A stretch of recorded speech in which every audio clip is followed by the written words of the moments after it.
He started the Vice President's Promise Initiative to make sure finances don't stand in the way of these high-impact experiences.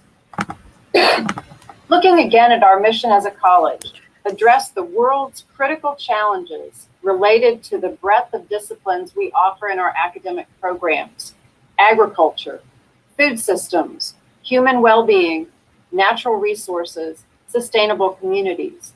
Climate change impacts all of these.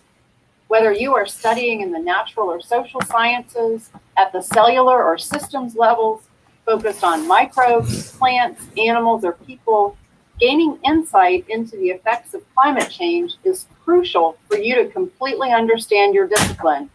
And probably more importantly, your disciplinary knowledge is crucial to solving the complex challenges, such as climate change. So I applaud you for tuning in today to learn more about how you can make a difference personally, locally, and globally, and learning how your studies will impact the future. Thank you so much, Campus Climate Corps and the Agricultural Economics Club, for sponsoring and hosting this event. I look forward to hearing great things from all of you.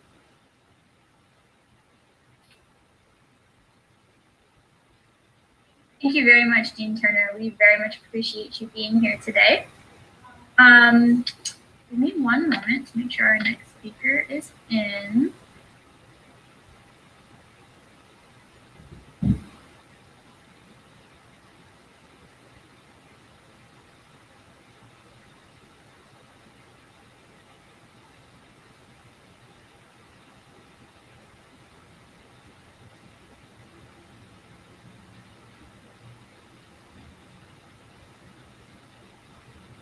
Amanda, I do not see Dr. Capice in right now. So when he does join, do you see him? It's all good. I have his presentation actually, so I'm just getting it running right now. Thank you.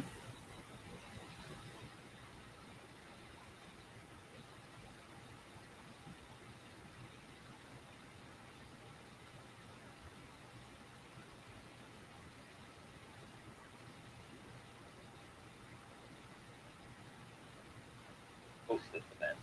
Several other U.S. student organizations.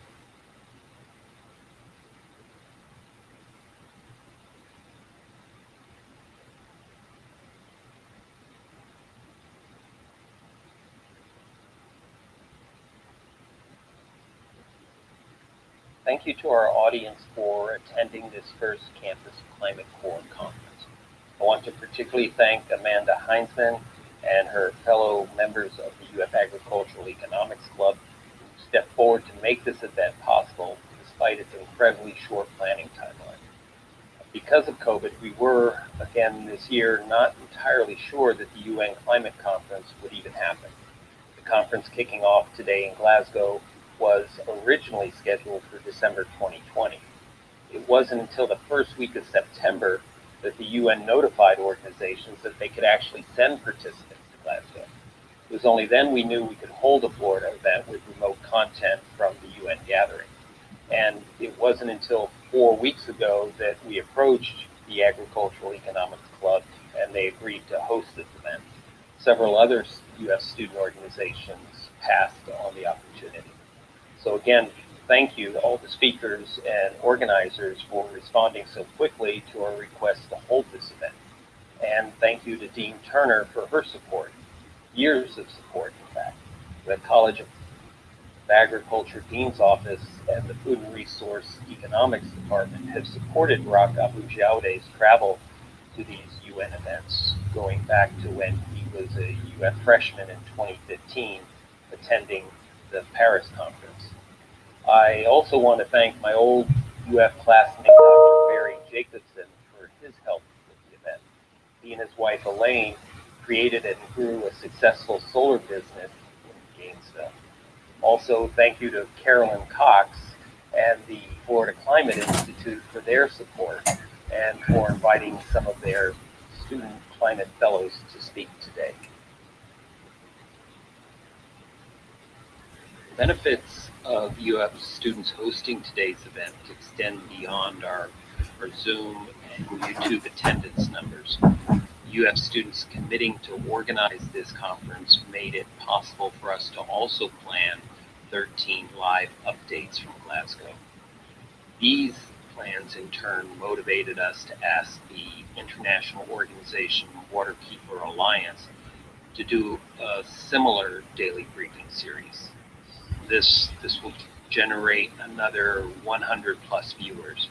The waterkeepers from around the world who are attending the Glasgow Summit will also help us cover more of the UN sessions. Thus, the ripple effect of UF students taking the initiative on this conference is already being felt outside the university. So what is Campus Climate Corps trying to accomplish with this event? First, let me explain what Campus Climate Corps is and is not. It is not a UF student organization yet. However, one of the goals of this conference is to assemble a group of students who can join with Rock and Amanda in creating a chapter at UF. This would be the first campus chapter. Right now, Campus Climate Corps is a program of 2 nonprofit organizations that were created here at UF.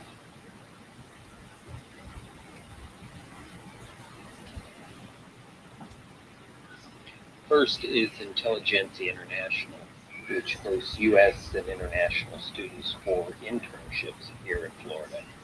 Since 1999, we've hosted more than 500 students and young professionals from 74 nations who come for 2 to 12-month programs. Intelligentsia International's original name in 1990 was the American Soviet Cooperative Exchange. Along with UF, FAU, and FAMU, it created the first American center in the post-Soviet democratic Russia. Much has changed in 30 years since those hopeful days, not all for the better, here as well as there. I can tell you that the adventures of Intelligentsia would make for a very entertaining hour-long talk, but not today. The other nonprofit overseeing Campus Climate Corps is Alpha Epsilon Lambda, the National Honor Society of Graduate Professional School Students. The Alpha chapter of ADL is here at UF, and there are 35 other chapters around the nation.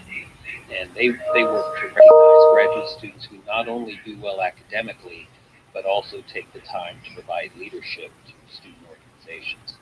The current national president of ADL is Ilya Solarev. Ilya came to UF in 1990 as an undergraduate translator for a delegation of Soviet leaders. He then earned his MBA at UF and oversaw a series of UF projects with the former Soviet Union. After graduating, Ilya went into investment banking and worked at the World Trade Center. He was a first-hand witness and near victim of the 9/11 attacks. He now leads UBS operations in Eastern Europe. ADL was a spin-off of another nonprofit, the National Association of Graduate Professional Students. This organization was first incorporated here in Gainesville by officers of Graduate Assistants United. GAU participated in this national group, and it led to the establishment of the UF Graduate Student Council. The council's first president was Debbie Wasserman, now a member of Congress and former head of the DNC. Its first faculty advisor was former U.S. Senator and Governor Lawton Chiles. All these student organizations are still going strong. So the new organization we are hopefully helping establish here today has great potential, as does each one of the students attending and making this event happen. But the challenges faced by students and their groups like Campus Climate Corps are orders of magnitude greater than those taken on by any of the other groups I mentioned. And for this reality resulting from, to 3 full decades of relative inaction on the climate issue, I and those of my generation, as well as the generation before, owe today's students a profound apology. Nevertheless, we're here with you today. We are recommitting ourselves to helping you step up and achieve what we could not. Actions that preserve our collective future.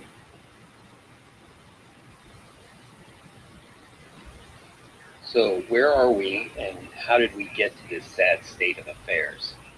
Well, the daily news tells us about the realities of climate change today and what we can expect tomorrow. I don't think I have to repeat what we all know. That's why we're here. We know.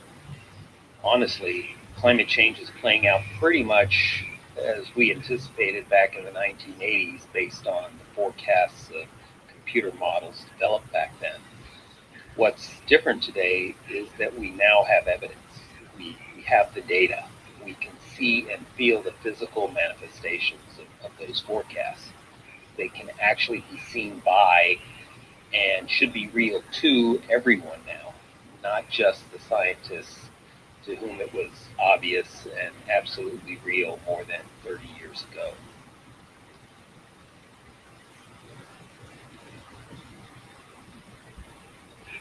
Having attended UN climate conferences in 2015 and 2019, I can tell you that they bring together thousands of determined, creative people from around the world. The resulting dynamics outside of the meetings of diplomats have potential to spin off a wide range of solution paths. The meetings of the diplomats are another thing entirely. Personally, while these UN gatherings are important in focusing global attention on the climate crisis, I do not hold out much hope that these international agreements are likely to save us. In my opinion, solutions are more likely to come out of the University of Florida or other universities than they are to come out from the UN. While it may seem presumptuous to assert this, I really don't think it is. As an undergraduate at UF back in 1981, I first studied climate and energy through courses in the agricultural engineering department. A key professor was James Jones, who later became the first head of the Florida Climate Institute. He and other UF researchers developed some of the first simulation models of food crops.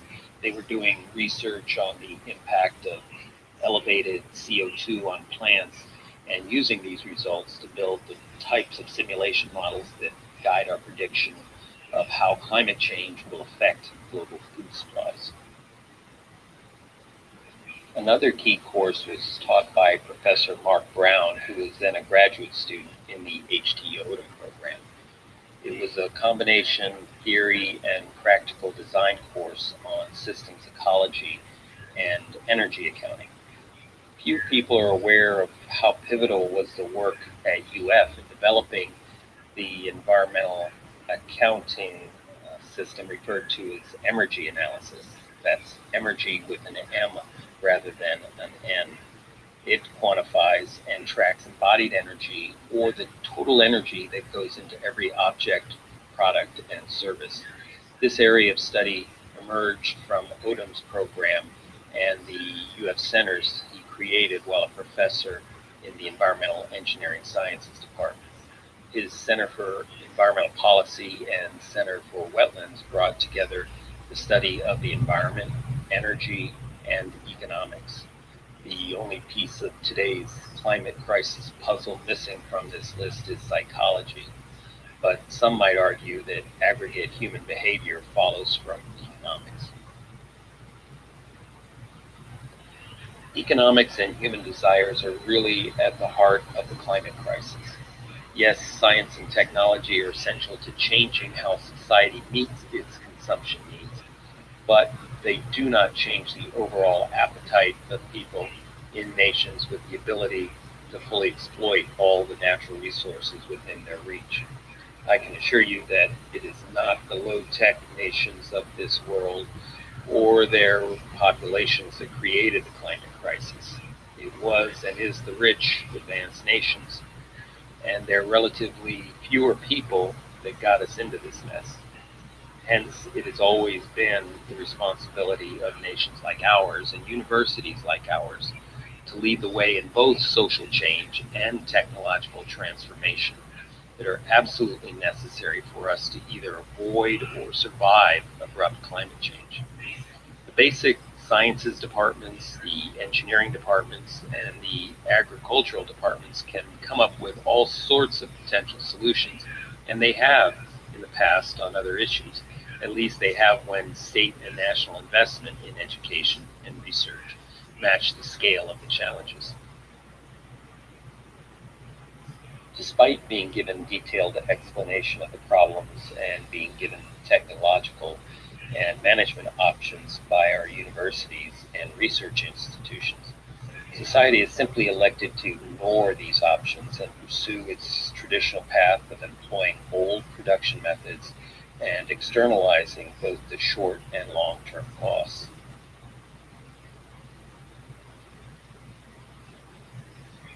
So what does this history tell us? Well, it clearly says that science and engineering aren't the only disciplines that need to engage the climate crisis. In fact, it is clear that the social sciences have perhaps the greatest role to play in solutions. Taking that logic a step further, every single academic discipline has a role to play in the solutions, or in a worst case scenario, a role to play in providing for our survival. And that is the vision and goal of future campus climate conferences, to look at the issue from the perspective of every student in every major at this and other universities. How will climate change affect their careers and lives? How can they choose or shape their degrees to better prepare themselves to tackle the crisis? And how must our universities evolve to better address these needs? In 2015, I hosted a group of 20 French students during the summer before the Paris conference. They worked on concepts and detailed program outlines for a campus climate conference, which we had actually been talking about organizing as far back as 2007. Most of their work is still relevant. They also worked to help other students back in France prepare for the UN Conference of Youth. The French students in my office and many, many more in France did an amazing job of organizing their event. It attracted well over 2,000 attendees, and this was right after a major terrorist attack in Paris. The Conference of Youth is held immediately before the UN diplomats meeting called the Conference of Parties, or COP. This refers to the parties to the Kyoto Protocols. The Conference of Youth event has a distinctly undergraduate, energetic tone and content. It's a great event that needs to be replicated globally, including at US universities. But there's another need, a more academic approach to the discussion and activism, which is where Campus Climate Corps, led by an academic leadership honor society, and the professional societies have roles to play. Both the energetic Conference of Youth and the academic Campus Climate Corps approaches are needed. Both appeals must yield forceful activism by all students at a university. In fact, by the entire university community. One way that I think universities must evolve relates back to the topic of economics, ecological economics in particular. Solving any problem requires being able to clearly define what constitutes a contribution to the problem and what constitutes a solution, and the degrees of each. While we might think we know the difference between the two, that isn't always the case. Determining the greenhouse gas impacts of a particular product or service over its entire life cycle, both short-term and long-term, is not as straightforward as it might seem. And I guarantee you that any government program set up to address climate change will have the potential to be abused or at least gamed. This is where good economists come in. They can do the full cost accounting and become our economy's referees. Every university should have a program in ecological economics. It should conduct research into these methods and produce cost catalogs. They should conduct outcomes accounting for state and federal programs, or at least produce the specialists who can and will do this properly. This is absolutely necessary to eliminate the greenwashing that pervades the news, our legislative halls, our agencies, and our businesses. And such a program cannot reside in a single department or college. Some, like the Food and Resource Economics Department, are great at exploring, scaling up, and applying analytical methods. Others, like the Energy Analysis Program in the Environmental Engineering and Sciences Department, are good at developing new methods and maintaining a holistic view. If it sounds like I'm a fan of the University of Florida and what it can deliver, it's true. It's a great institution, as are all of our Florida universities. In closing, I want to say again how pleased I am to see this first small conference come together and kick off 2 weeks of briefings from the UN Climate Conference in Glasgow. This virtual event is an opportunity for me to join with the other senior speakers here today in their commitment as university faculty to help students engage and mobilize on this issue academically as well as on the advocacy front. I look forward to hearing all of today's speakers and then next year expanding this event dramatically to a scale commensurate with the crisis. So thank you for attending and thank you for joining with us in confronting this paramount issue.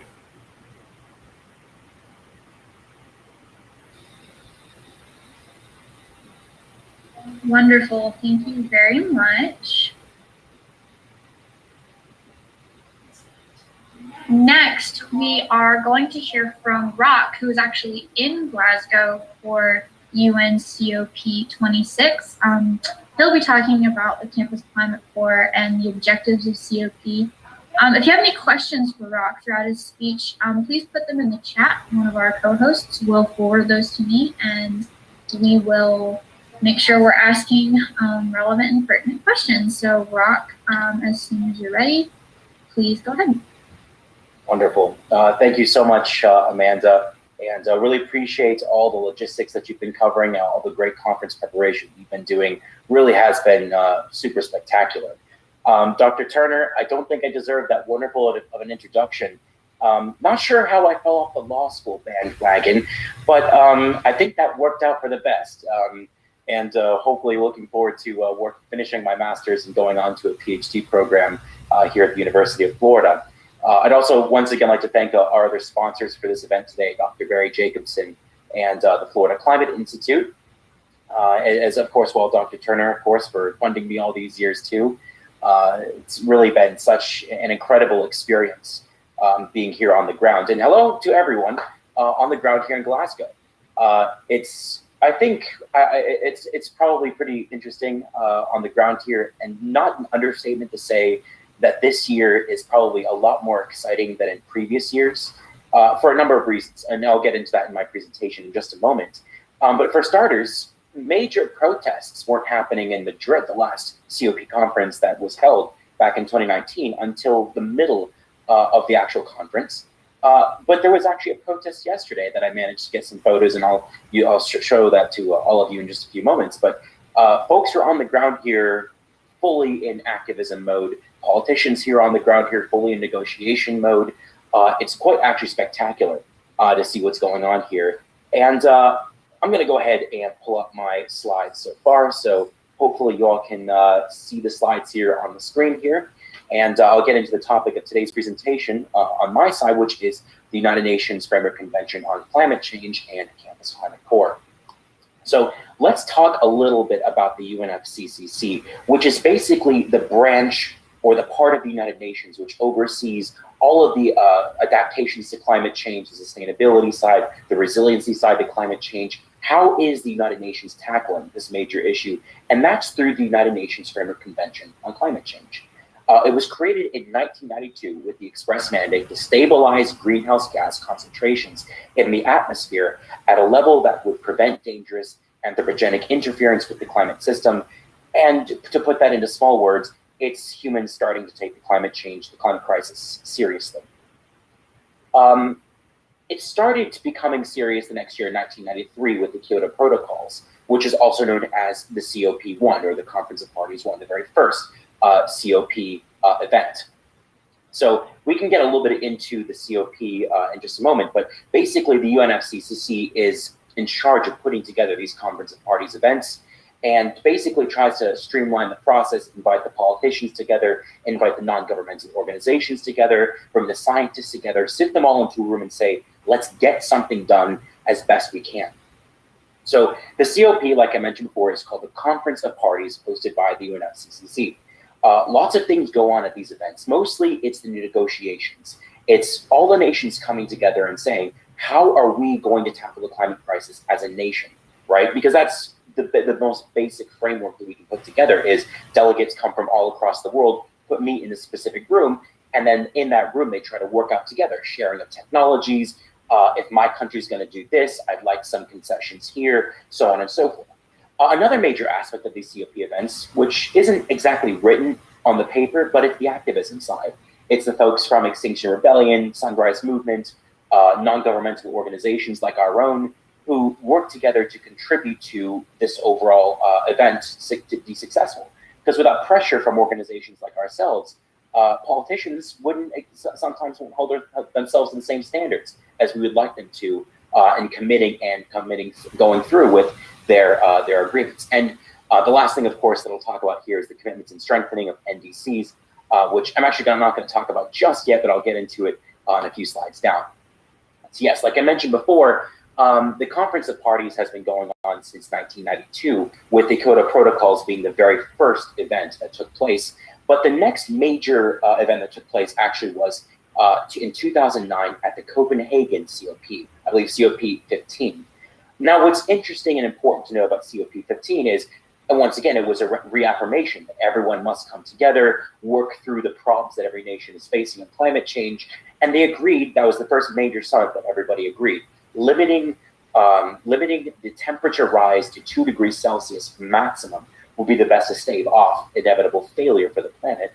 Unfortunately, at the COP15, they didn't exactly hold themselves to any standard. Like, so what are we going to base our metrics on? How are we going to hold ourselves accountable? None of that actually happened during the COP15, but everyone came together and said the science is important. We need to make sure that we don't limit our temperature rise to about 2 degrees Celsius.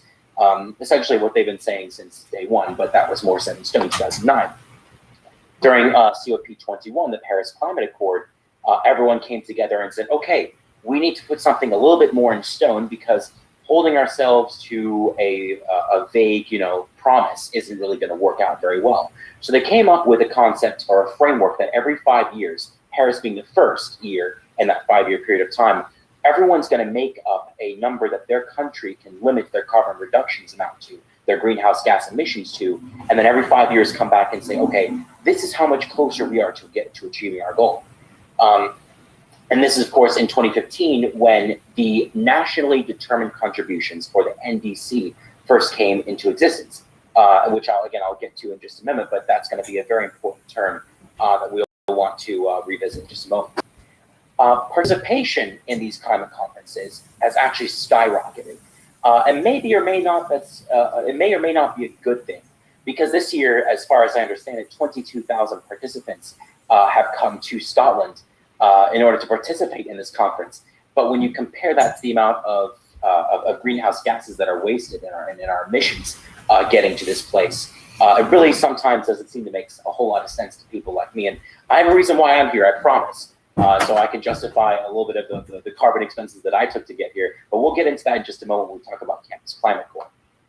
So let's talk about what actually is going on in COP. So for the first week, what typically happens is the World Leaders Summit. All the major folks come together. For example, Boris Johnson, the Prime Minister of the United Kingdom, will be opening with the World Leaders Summit today.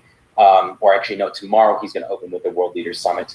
The Queen was supposed to, but she decided that she had to recuse herself because of health reasons. So Boris Johnson's going to be the fellow to open up with the World Leaders Summit. There's also the opening bodies, which are essentially the beginnings of the negotiations, or the beginnings of when everyone comes together to compare how effective they were at fulfilling their NDCs, how effective since the last year or the year before that their country has been in successfully following through with their climate platforms, and of course, the technical work. So trading technological secrets with each other. Who's been innovating what? What are companies doing these days to do their part for the climate crisis? And then in week 2, more of the political issues come to the surface. So countries which maybe have border disagreements, or building hydro dams and that river might affect another nation, right? Nuclear power, for example, that is another major talking point here at these conferences. So working together to solve the climate crisis effectively on those matters can sometimes be just as important as limiting greenhouse gases as an attempt by one nation. And of course, we have the last minute deals. So on the very last day, countries coming together and saying, okay, fine, I will do this, but I also need something back in return too. Sometimes this happens to be a lot of third world nations that are requesting access to technology in order to limit their greenhouse gas emissions as they continue through the process of industrialization. So now we're to a pretty interesting term, which came into solidification during the Paris Climate Accords, but is pretty important to know, and that is the nationally determined contributions. Essentially, a nation like the United States might say, okay, we're emitting X amount of greenhouse gases every single year. So in order to, let's say, set a goal or a target for ourselves, we need to first plateau and then maybe cut down on our carbon emissions, right? So maybe even try to reach, when will we reach net zero carbon emissions, so on and so forth. Essentially, they embody efforts by each country to reduce national emissions, excuse me, and adapt to the impacts of climate change. This is very much a bottom-up approach. It's not the United Nations going to a country and saying, okay, you need to be able to reach this amount. No, it's the United Nations saying, you as a country should be limiting your greenhouse gas emissions. So why don't you come up with a number you're comfortable with? And as you can kind of tell, it doesn't seem to work out very well when you tell somebody, yeah, you don't have to follow the rules, just make up the rules for yourself, right? It doesn't seem to work out that way too well.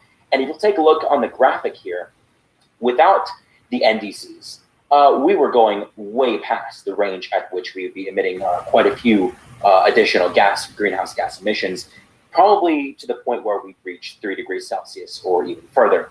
With the NDCs, we're sort of plateauing a little bit, which is helpful, but it's not nearly enough to reach that 1.5, that 2 degrees Celsius, but let alone that 1.5 degrees Celsius that we really should be looking for if we want to limit our potential, or if we want to really limit the greenhouse gas emissions and reach our full potential as a habitable and stable planet.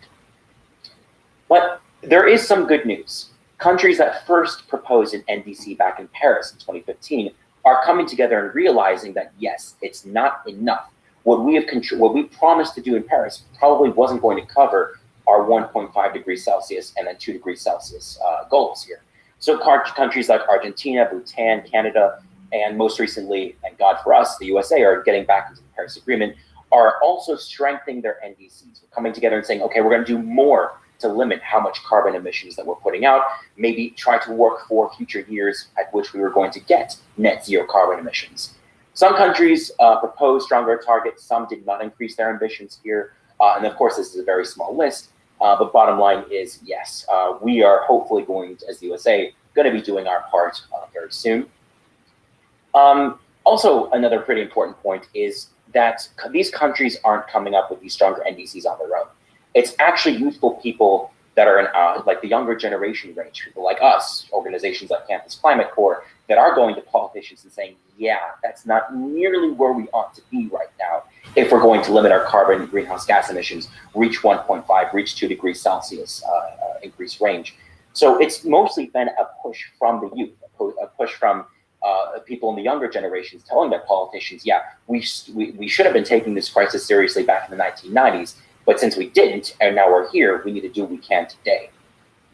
So that's why it's really important that youth take an active stance. And speaking of youth taking an active stance, an organization or a conference that we've been attending since 2015, in addition to the COP, was the COY, the Conference of Youth, which takes place exactly 3 days prior to the United Nations Climate Conference.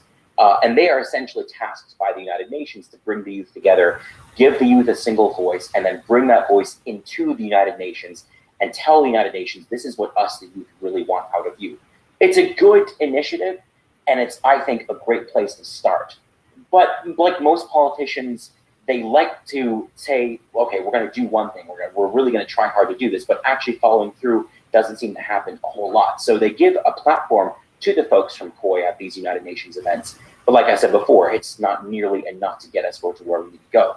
But it's still super important that the youth come together, because that's where we are able to innovate solutions on our own and generate ideas on how we can convince politicians, how we can convince policy and lawmakers of our direction and the need to innovate further and reduce our greenhouse gas emissions further.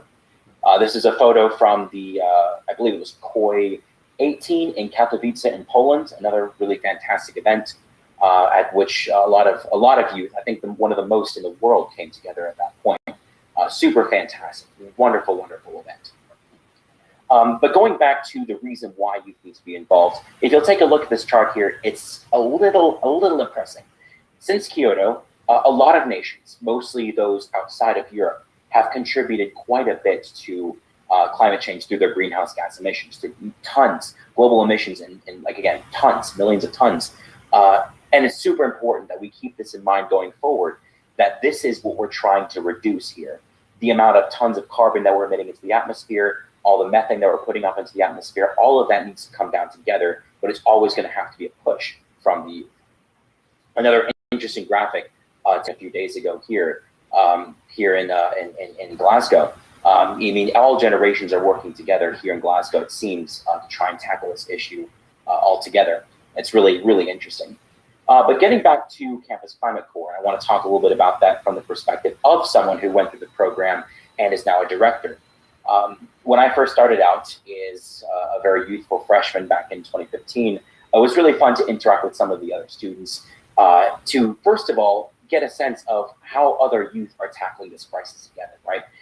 If you aren't connected to other youth around you, you may try to reinvent the wheel when other youth around the world have already been working on this for years. So for a lot of us US students, and especially US university students, who are a little bit late to the youth climate train in terms of activism. For example, I've known a few folks here in Europe who've been working as youth for many, many years on the climate crisis, from their early teenage years to their late teenage years to their early college years. Super, super important from their point of view, but it's been an important issue from their point of view for a very long time.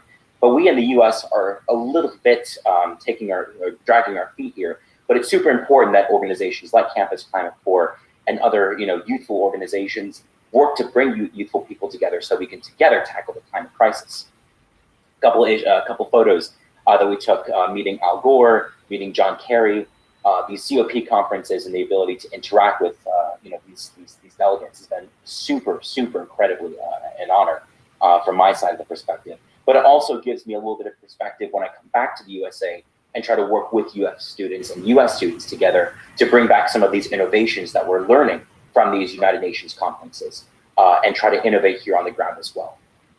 So like Dr. Capiz was mentioning before, Campus Climate Corps is an organization that works with Alpha Epsilon Lambda, a Graduate Student Honor Society, mobilizing us young people to make progress in climate change, educate our fellow Americans about the issue of global warming and the climate crisis, and what we can do to stop it as soon as possible, organizing meetings like this, conferences like this, bringing the brightest minds of our community together, putting them all into a room and having us all learn together about what everyone else is doing to, again, maybe not try to reinvent the wheel, but also to work together towards building solutions from an intergenerational level.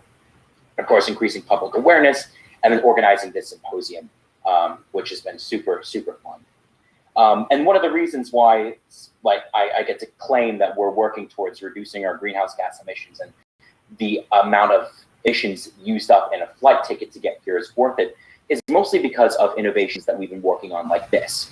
What we've done in the past is we've brought projector screens to an area, and what we've had we've had US students sit in to these from the USA side and actually get to interact with folks from the United Nations side over a computer screen. saving the emissions, the greenhouse gas emissions that would have taken to bring students from the USA over to Glasgow, Madrid, Katowice, any of these other conferences, and actually putting them face-to-face with delegates, face-to-face with other students who are already over here tackling the climate crisis, and therefore justifying the expense of sending one or two people of a flight over there, and justifying how much more emissions that we've saved by sending those people overseas and setting up booths like this, where students can interact with delegates, other students, so on and so forth. Let's see, the presentation seems to have frozen here. Okay, cool. But yeah, Campus Climate Corps has been an amazing experience, and I strongly encourage all students who would be interested in joining an event like this to talk to me or Amanda after today's event. Send us an email, because we're going to be organizing a Campus Climate Corps event right here on campus. We're organizing a Campus Climate Corps organization right here on campus, working with international student organizations and groups to try to brainstorm different ways that we here on the ground in the USA can tackle the climate crisis successfully as we're moving through our student years. And I just want to close here with this really interesting graphic put out by the United Nations, the UNFCCC again.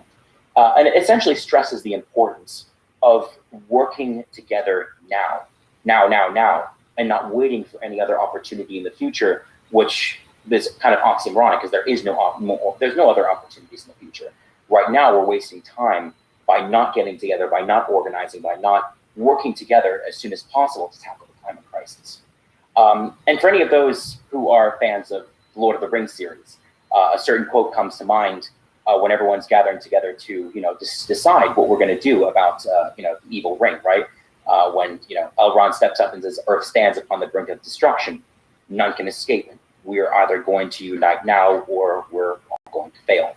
And I think it's an apt quote, because in the same scenario, nobody asked to do this, what is essentially one of the real strong and real adventures. No one asked to go on this adventure.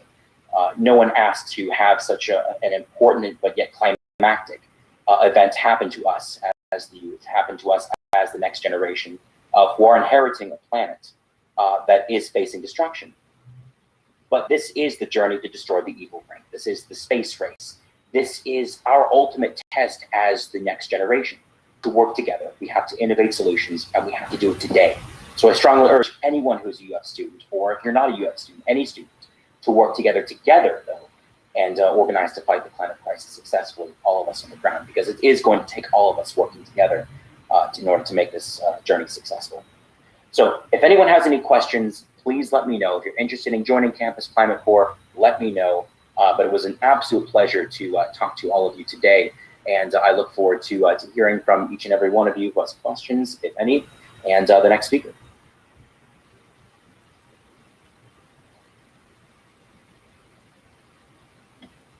Fantastic. Thank you so much, Rock, and thank you for taking time out of your own trip and your own conference to be here with us today. We very much appreciate it. One more thing, Amanda, if I may. For my, I will also be closing out the event, and what I intend to do is, I do intend to have the Zoom in the background, but I'm going to jump on the bus right now, head to the conference venue, and hopefully provide a little bit of a virtual tour for anyone who is actually going to be still with us towards the end of the session today.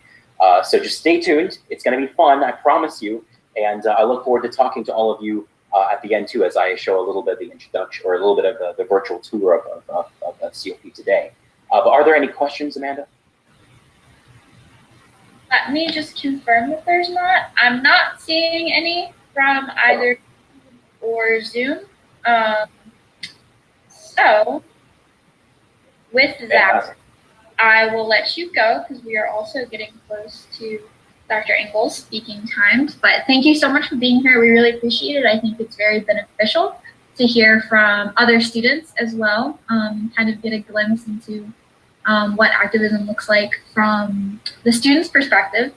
And so with that, it is my honor to introduce our next speaker, the Vice President of UF IFAS, Dr. Engel. He will be speaking to us today on the climate-related research that IFAS is currently engaged in. Dr. Engel, thank you for being here today. The floor is all yours. Well, thank you, and I appreciate the opportunity to be with you today. Enjoyed hearing from the last speaker and someone who is on site. I've had the pleasure of attending a number of COP meetings over the year, although the last one I've attended and spoke at was COP 22, which was held in Nairobi, Kenya.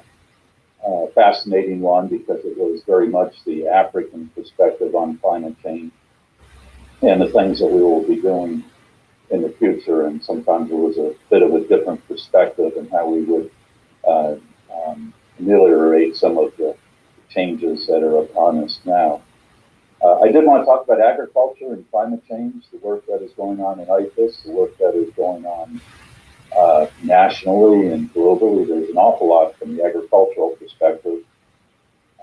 One of the main goals of agriculture right now is for farms, whether they're small farms or large corporate farms, it is to become carbon neutral, to make sure that the amount of carbon that is being produced on these farms is less than the amount of carbon that is being sequestered on the farm. I'm going to talk about this great opportunity, carbon sequestration, here in just a minute. But there are really two agricultural focuses. The first is to try to stop releasing more CO2 into the atmosphere. These are the obvious things that you may think of, but as agriculture becomes more sophisticated, its carbon footprint or the production of CO2 released into the atmosphere will be declining as well. And frankly, the University of Florida is going to lead this way because we are in our third generation of kind of agricultural technology. The first was when tractors were introduced into agriculture. We took away all that grueling human and animal labor that was so destructive to living creatures. Personally, the second wave was the use of genetically modified crops that allowed us to produce more nutritious food with fewer inputs. Third wave is using artificial intelligence as a way of simplifying the agricultural system. I want to give you a couple examples of how this is happening, what it will mean, and how it will impact our carbon footprint in agriculture. So one of the main ones right now is that you all understand this example. When we spray a field for weeds, we drive the tractor through the entire field and we spray the entire field with toxic chemicals because all chemicals, even those that are most beneficial, still have some toxicity associated with it. That's why they do what they do. But we apply an awful lot of that pesticide, say a herbicide in this case, if we're spraying for weeds, and we have to have multiple passages through the field. So a lot of diesel fuel is burned, and a lot of chemical is sprayed. And with artificial intelligence, we'll be able to pass through that field many fewer times. And now, rather than spraying the entire field indiscriminately, as we mostly do today, we will spray only the weeds. So we are leading the way here at Florida, working with some big manufacturers like Caterpillar and John Deere. We are these tractors are fitted with cameras. They identify the weeds, and then they only spray that weed, so they don't spray the entire crop. And in some cases, we can actually reduce the amount of pesticide used in that field by 90%. Great savings for the farmer, great impact on the environment, and there is less diesel fuel burned as a result of that, because now we're much more targeted in spraying only those things that we need to spray. Another example that's even kind of more fun to think about, we've developed drones that will fly around the field, so we don't even need tractors anymore. These drones will fly around the field, identify a weed, or maybe identify early invasive species, insect, into that field, drop down, spray that single plant, spray that 5x5 area where the insects have taken hold, and then fly off and find another space in that field where it can then apply only what is needed and only at the right time. That's going to have a dramatic impact on the amount of fuel that we're using to clean up that field, again, whether it's insects, disease, or weeds. So great technology is on its way because the University of Florida is now leading the way of any national university, probably any global university in artificial intelligence. We're hiring a lot of people in the College of Agriculture right now who can help us to work on these types of things. And so I'm very excited about our ability to reduce our dependence upon fossil fuels and our dependence on chemicals to make sure that our fields are appropriately managed. So this is literally the third revolution that we are into with agriculture right now. And the College of Agriculture at the University of Florida is leading the way.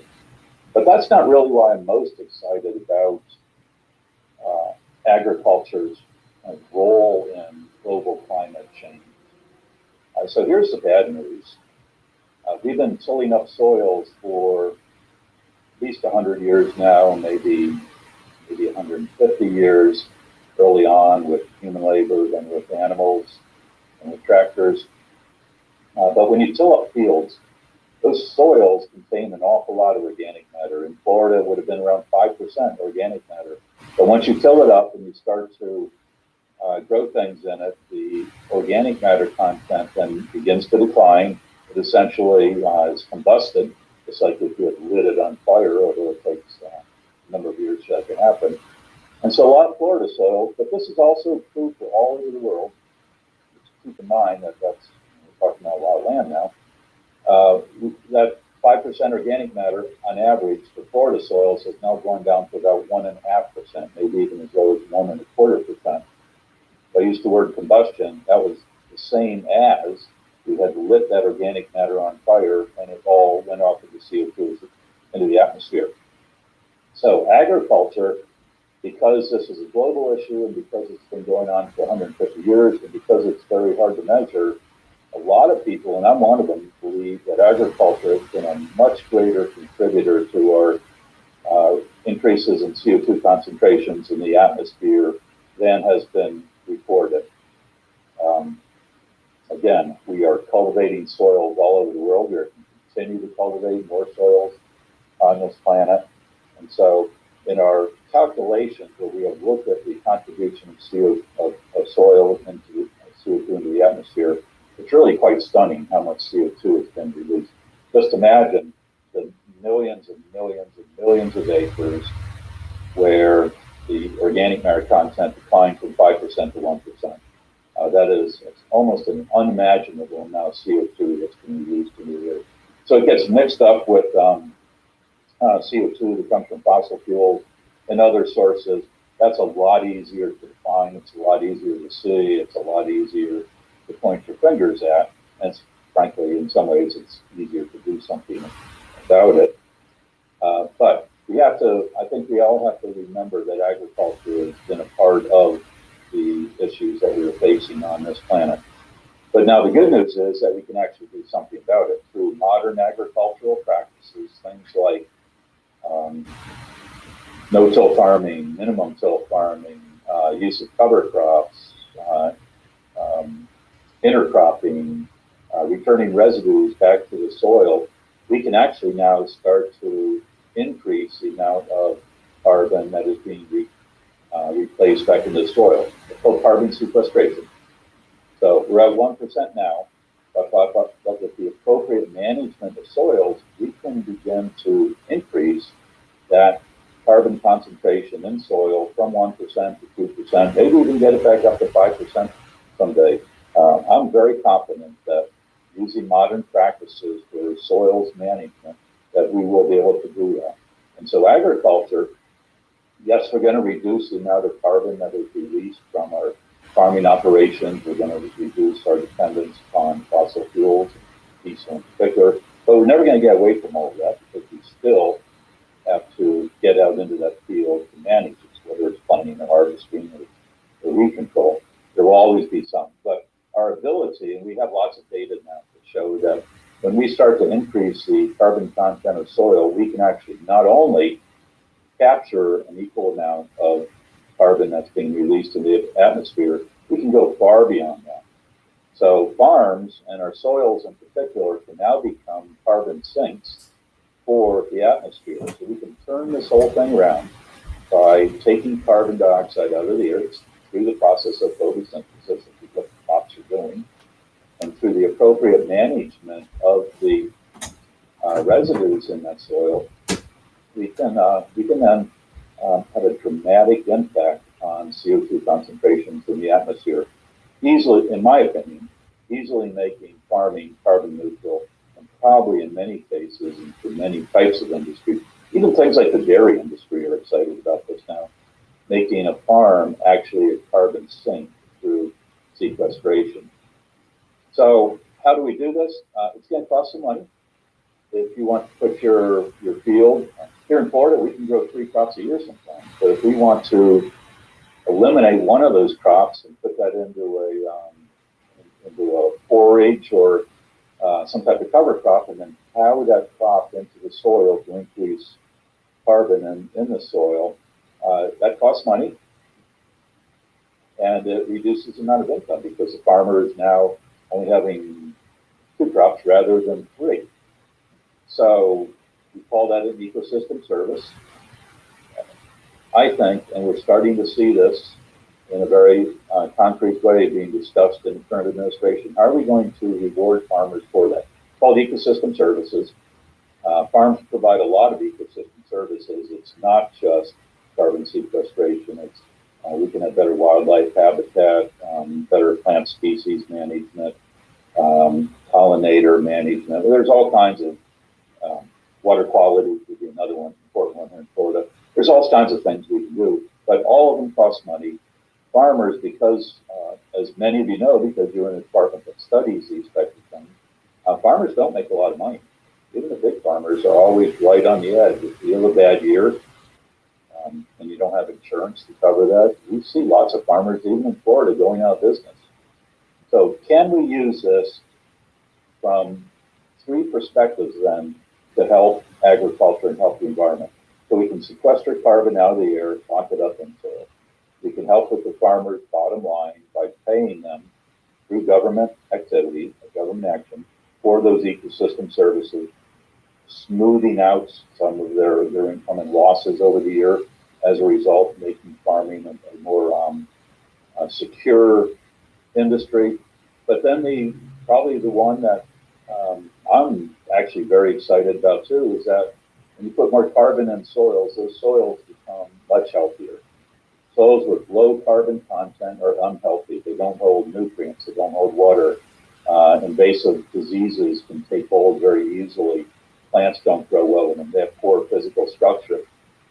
So when we change all that by adding organic matter to soil through photosynthesis coming from CO2 in the atmosphere, we fix all that.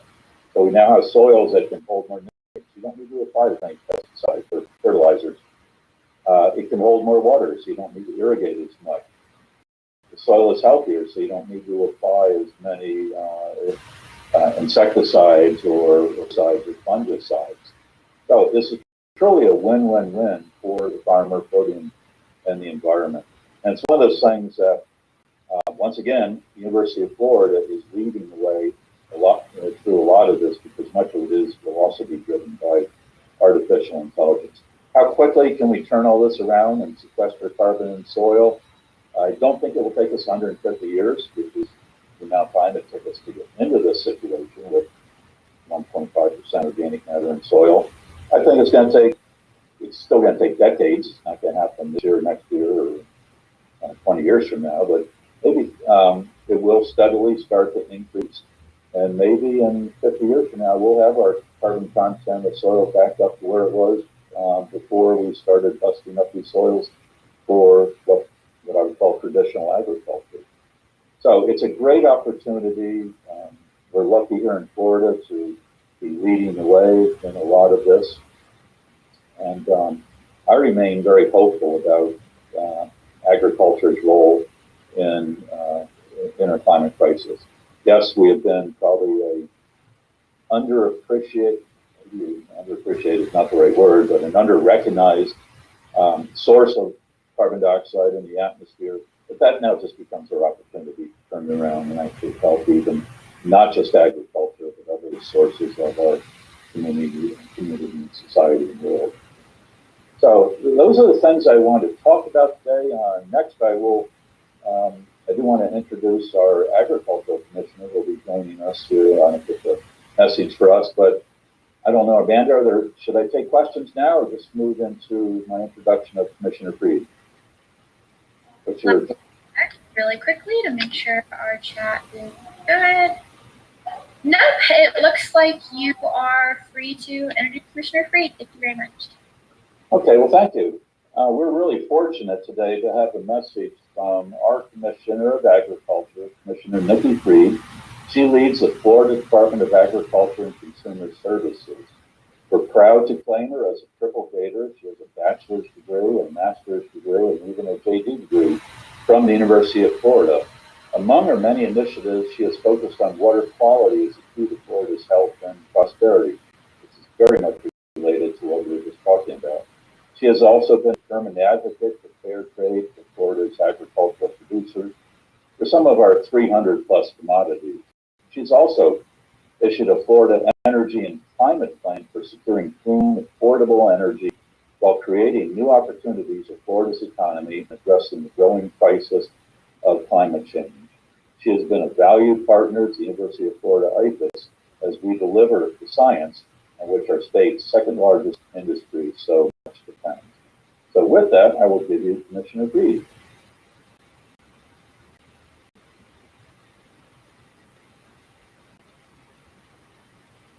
Hello, I'm Florida's Commissioner of Agriculture and Consumer Services, Nicki Freed.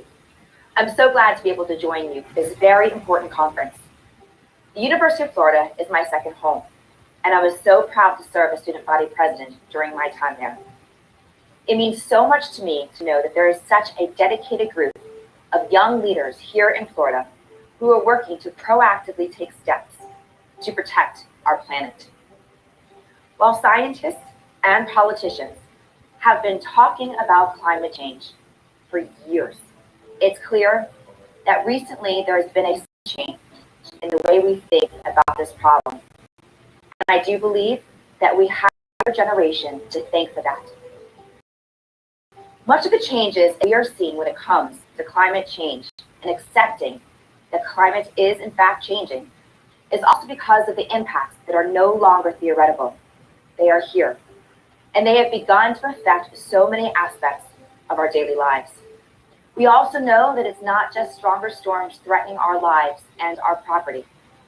It affects the food that we eat, our jobs, our economy, infrastructure, public health, environment, and our way of life. We've already started to see the devastating impacts of climate change affect our state. And even hotter temperatures, more deadly natural disasters, higher levels of flooding, sea level rise, and worsening of red tide and blue-green algae killing plants and animals and affecting tourism. This may be the most urgent issue of our time, and it's critical that we come together to act quickly to protect our planet. Doing nothing is not an option. We need to take decisive action to protect our environment and to save our state.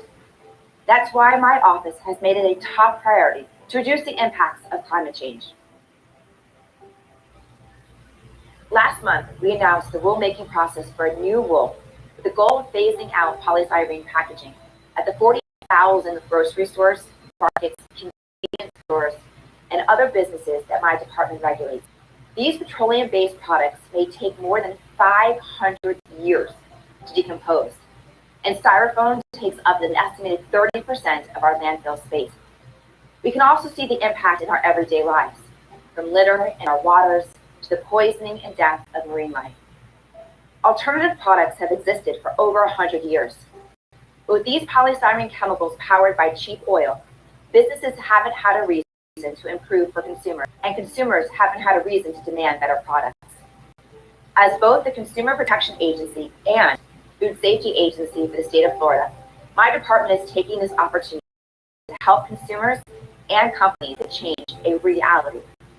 It's our vision to reduce the amount of polystyrene food packaging until we reach zero within this decade. With my department, home of the state's Office of Energy, We've also helped to introduce a bill in the state legislature that would take serious steps to mitigate the impacts of climate change here in Florida. We partnered with State Senator Tina Polsky and Representative Kelly Skidmore to introduce one of the boldest climate plans our state has ever seen, which we considered during the 2022 legislative session. If signed into law, this bill will set ambitious statewide greenhouse gas reduction targets, 50% by 2030, 90% by 2050, and 100% by 2055. It will create a requirement for buildings that receive state funds to report their greenhouse gas emissions and energy efficiency, which is crucial because state buildings are the largest greenhouse emitters in Florida. The bill will also create tax credits for farmers that produce renewable energy and financial assistance for producers who choose to implement recommended conservation programs. It will implement energy efficiency upgrades in low-income communities across our state because we know that the effects of climate change disproportionately affect Americans below the poverty line. Another crucial aspect of this bill is to create new standards for solar panel installations and consumer protections. It would allow for a method called floating solar, in which solar panels can be installed in retention pond systems. These provisions, while helping our environment, will also create new jobs in energy efficiency related fields like insulation, roofing, heating, air conditioning, and ventilation. Our bill would also create efficiency benchmarking for state-owned buildings using Energy Star system, which will help compare energy performance to similar buildings across the state and the country. Many companies in the private sector are already making great strides in this department, but state leaders can and should lead the way in setting the standards for energy efficiency. Additionally, the bill includes provisions to better prepare for disasters by setting backup generation power at emergency shelters. This change will give us a better understanding of the resources at these shelters to help better plan and prepare on the front end of the disaster, especially as climate change is causing dangerous storms because stronger and more frequent. These may seem like ambitious goals, but the cost of not taking action is much higher. This summer, I was also proud to announce our Office of Energy was launching a new statewide study of energy equality and equity in Florida, looking at the benefits and burdens of energy production and consumption for low and moderate income Floridians, people of color, and rural communities. Nearly 3 million Floridians live in poverty, including 20% of Black and 16% of Hispanic families. With studies showing low-income Black and Hispanic consumers face energy burdens 3 times higher than other consumers, along with the fact that Florida residents' energy expenses are 40% higher than US's average. It is clear that this is an area where we need more help. We know that 5% of Floridians spend more than 50% of their incomes on housing costs, including energy, yet energy efficiency upgrades can reduce their energy burden by 25%. But to help those who need it the most, we need to understand the systemic inequalities, the barriers and disparities, and also the factors that keep vulnerable communities trapped in a cycle of energy inefficiency and high energy costs. And that's exactly what we aim to do to help us develop solutions for vulnerable Floridians looking for relief from high energy costs. The Energy Equity Survey is one of several initiatives outlined in our 76-page Energy and Climate Plan that was the direct result of our 2019 Florida Energy and Climate Summit, the first state-level summit to address climate change since 2008.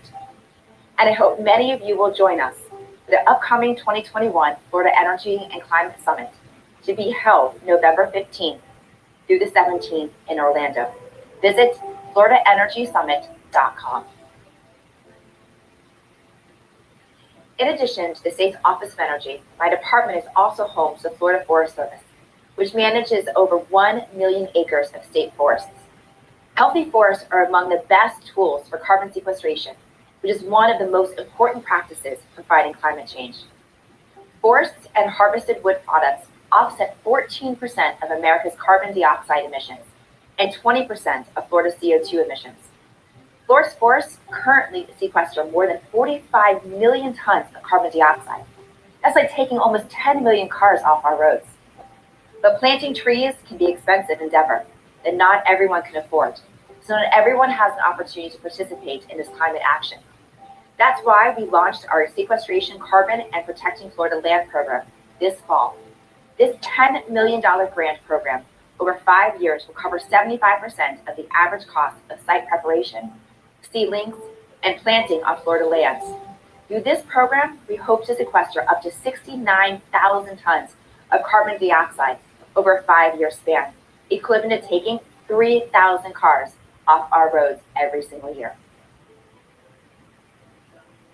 My office is also rewriting the rules when it comes to agricultural water policy in the state, taking landmark action to increase accountability, transparency, and coordination.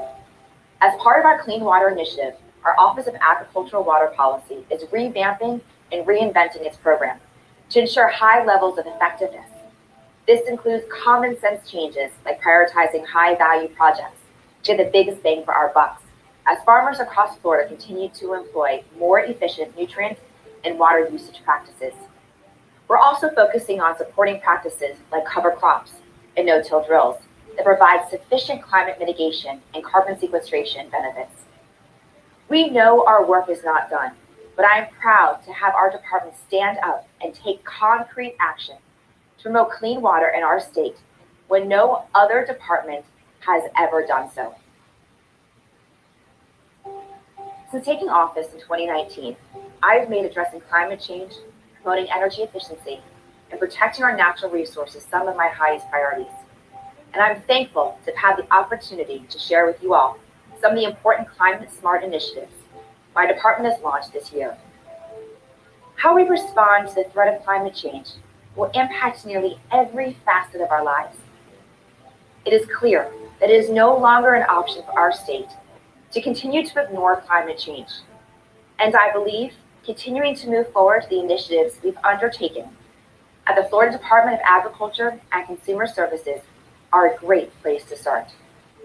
It's up to all of us to take action today to help protect our environment, and you all, who are the leaders of tomorrow, will play an important role in mitigating the impacts of climate change in the future. Thank you all for the important work you're doing. Keep up the fight, keep working to break down the barriers to change, and never give up. Our planet and our future are worth it. Thank you.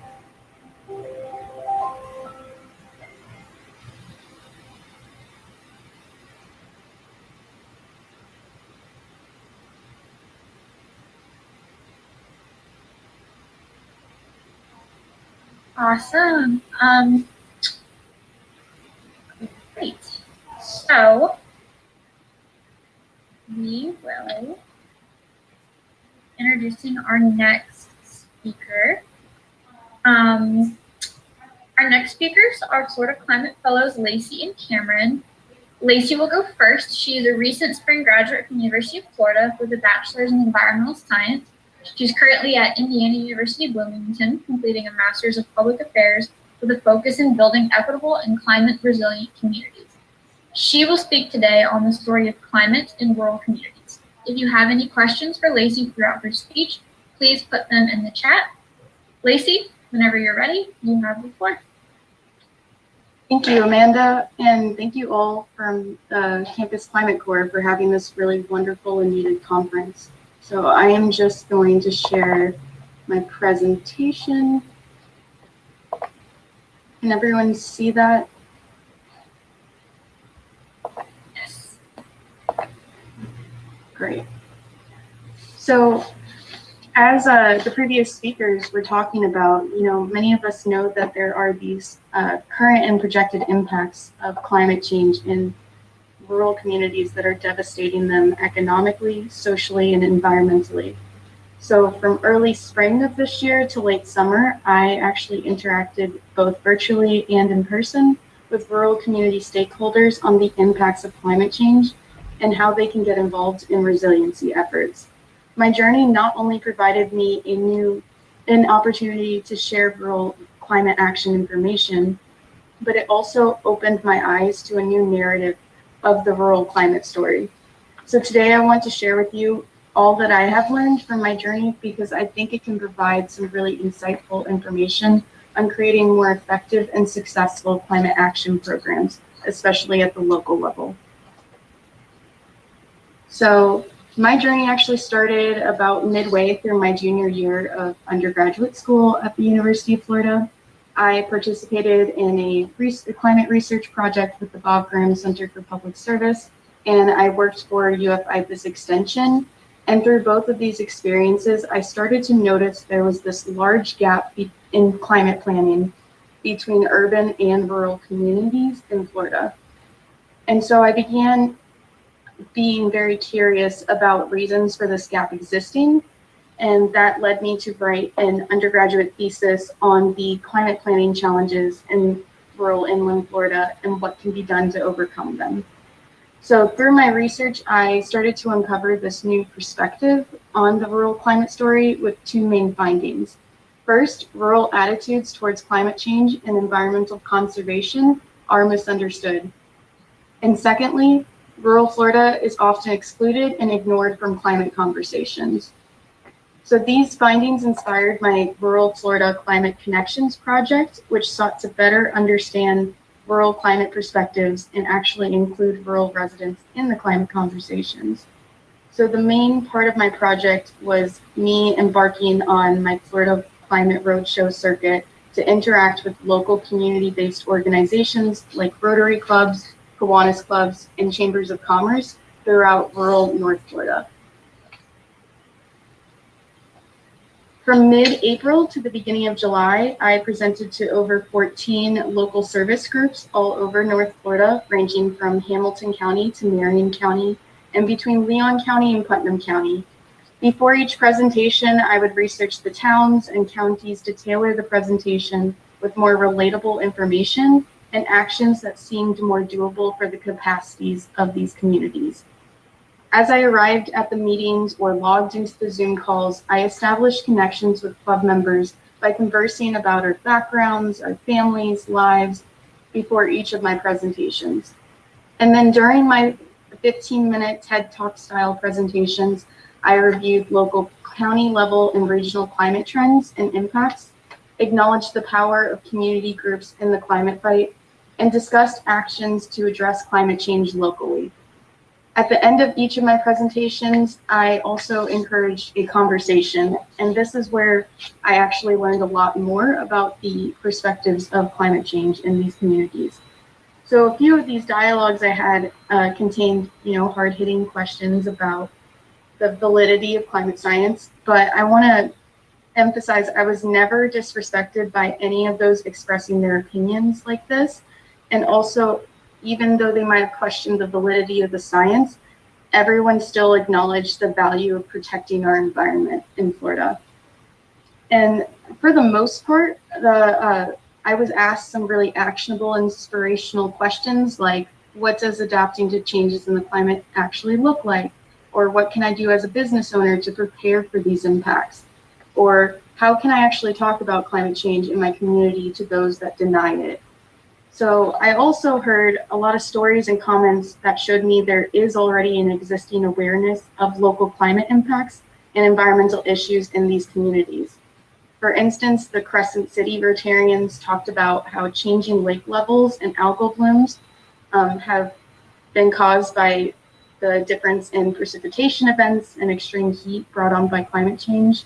In Dixie County and Ocala, groups discussed recent infrastructure issues from flooding and runoff. And at the Hamilton County Chamber of Commerce meeting, board members explained how disempowered rural counties feel concerning the Valdosta sewage spill issue. So despite this assumption that rural residents are climate change deniers, my interactions actually revealed this surprisingly large awareness, responsiveness, and interest in one of the largest issues defining this decade and century. Moreover, I saw a common ground with these rural residents and the climate scientists I had interacted with in my own academic experience. Both recognize the importance of saving and conserving the environment, the impacts of extreme weather changes on our environment, on our environmental, economic, and social well-being, and the power we have as individuals and communities to make a difference. So what does this mean moving forward? Well, after my own interactions with these communities, I observed a lot of the strategies that I integrated into my presentations made my messaging more impactful and made me develop key relationships with these groups. So on the screen here, I have listed 3 types of categories of action similar to the ones that I took that outside agents like yourselves can do to encourage rural climate action and effectively engage residents in these communities. So the first category suggests tailoring climate information to rural inland communities, as well as extending them existing technical and financial resource opportunities. The next set involves sharing information via affordable, accessible ways and their trusted sources of information like UF-IFAS Extension, doctors, or local newspapers. And then the last group suggests clear, rural relevant messages and becoming listeners rather than commanders when you're collaborating with these rural areas.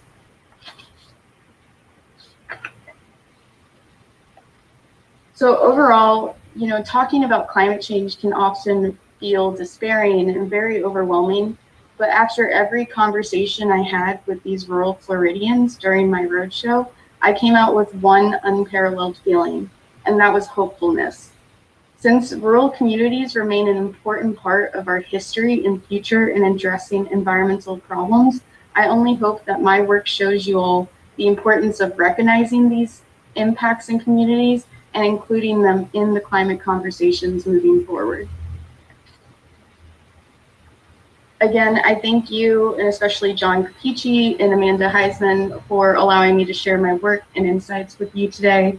I want to acknowledge the supporters and contributors of my roadshow, and that includes the Florida Climate Institute, the water author Cynthia Barnett, UF's Bob Grimm Center for Public Service, and UF-IFAS Extension.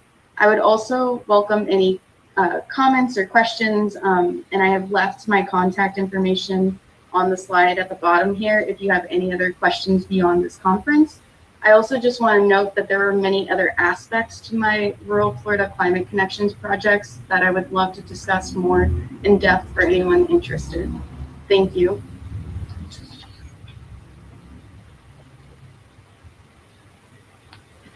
Thanks so much, Lacey. We really appreciate you being here today. It doesn't look like any of my chat moderators have sent me anything as far as questions, but that being said, if any of you do have questions for Lacey, her contact information is there. We really encourage you guys not only to ask questions, but to reach out to these people just to learn more about their experience with these issues and how you can get more involved in unique ways that are fun and interesting for you as an individual as well. Again, if there are no questions, then we can go ahead and hand the floor over to Cameron. Cameron is a 4th-year sustainability and the built environment major here at UF. His topic is energy outreach programs in underserved communities. Again, if you have any questions for Cameron throughout his speech, please don't hesitate to put them in the chat so my chat moderators can let me know. Cameron, let me share your presentation, and then you are, whoops, not that presentation, this presentation. There we go. Cameron, you're free to start everything. Hi guys, I just want to say thank you for having me and for listening and everything. And also Lacey, I really enjoyed your presentation.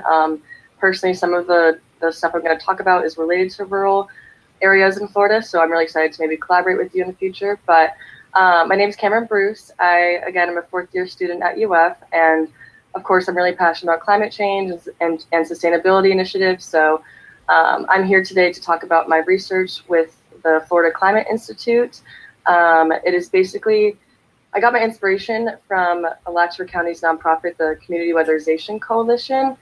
For those of you that don't know, it's a really awesome organization that focuses on low-income households and how they can like help them cut energy costs and like utility bills and everything.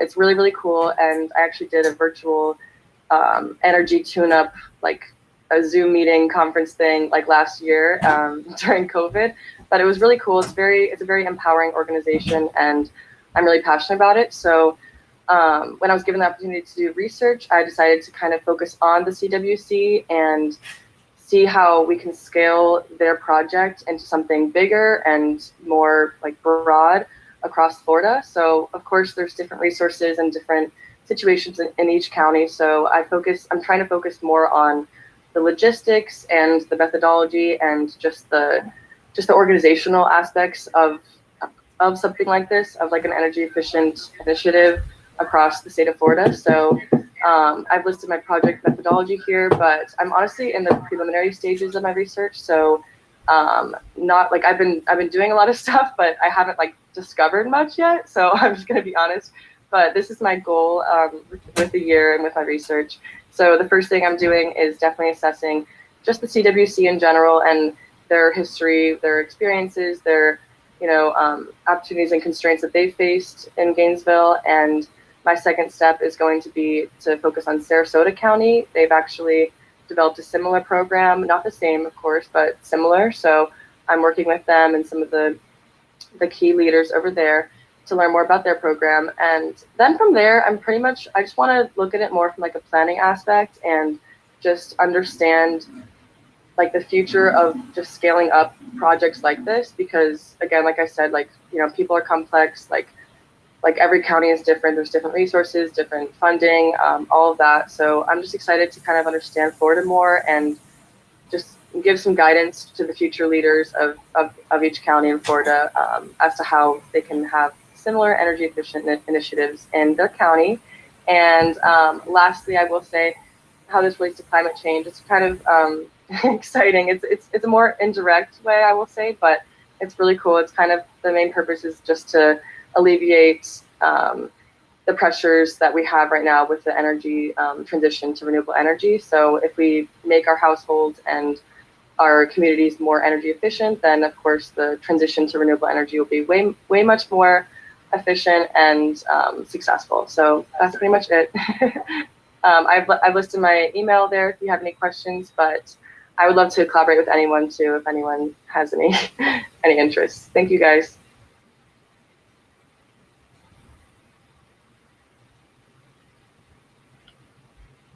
Awesome. Thanks so much, Cameron. Let me confirm with my chat moderators that there are no questions currently. You do have questions. If you're in the Zoom, direct message them to me. If you are on YouTube, go ahead and put them in the live chat. Perfect. Yeah, again, thank you so much, Cameron, for being here today. Again, like I said, when Brock presented, it's great that this conference specifically, we hear from several different perspectives. And so to hear the research that, students at UF or students that were at UF are participating in, it's been really wonderful to hear from you all as well. And so our next speakers, we're going to kind of shift gears away from academia and policymaking towards activism. Our next speakers come from the activist group Extinction Rebellion. Extinction Rebellion is a global environmental movement with the stated aim of using nonviolent civil disobedience to compel government action to avoid tipping points in the climate system, biodiversity loss, and the risk of social and ecological collapse at the very extreme end of the spectrum. So first, we're going to hear from Donald on the sociology and politics of change through passive resilience and civil disobedience. Donald, can you see if you can unmute, and then if you can't, just send me a message and I will give you access for that.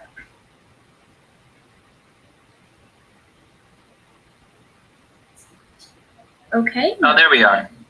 Does that work for you? There we are. Hey, am I coming through to everyone? Yes, thank you very much. You're welcome to go ahead whenever you are ready. Okay. Hi, everybody. My name is Donald Zapita, coming at you from Washington, D.C., where I'm stationed at the moment doing some work. I want to thank you guys for having us all here and for everything that you guys have done as well. And I have done some work in the past and still working with our next two speakers, Jonathan Fiorina, say something real brief, and Nicholas Vasquez. We worked on the Walk with Nick campaign, Extinction Rebellion America, a few other things here and there. I've done work with Extinction Rebellion, different affiliates, and was one of the original 50 people in Sunrise back in 2017. But since then, a lot of other people have been doing a lot more work on keeping that going. And I was a co-founder of the Lansing, Michigan affiliate at free50.org. So from the suffragettes to the civil rights movement, to the divestment of King's College from fossil fuels, to Extinction Rebellion in the UK in April of 2019, and the recent, albeit temporary, lifting of the eviction moratorium, nonviolent civil disobedience has consistently proven to be an effective way to get the goods on an issue quickly when nothing else seems to work. Usually not popular at the time, these are disruptive activities that often bother people who aren't otherwise thinking about whatever the civil disobedience actors are going on and about. But it's effective, and that more than anything is what we need on the climate crisis. We don't need to be everyone's friends, we just need to get the ball moving. We already know how bad things are. Many people know that already, to some degree, even ones who aren't at this conference. They feel that in their bones and in their core. They know there's something wrong, that there's something really messed up what's happening. They just don't know what to do about it. Our current legislative systems are not built to adjust to such a crisis. We don't have the time to elect better politicians. All politicians, however, respond to sustained public pressure. That means not just calling and writing elected officials or just feel-good demonstrations, but it means disruptive activity, either disruptive of social norms and or of economic activity. Elected officials respond when such crises are created. Richard Nixon, of all people, created the EPA in the 70s because of the intense public pressure that he was facing to address the environmental problems of the time.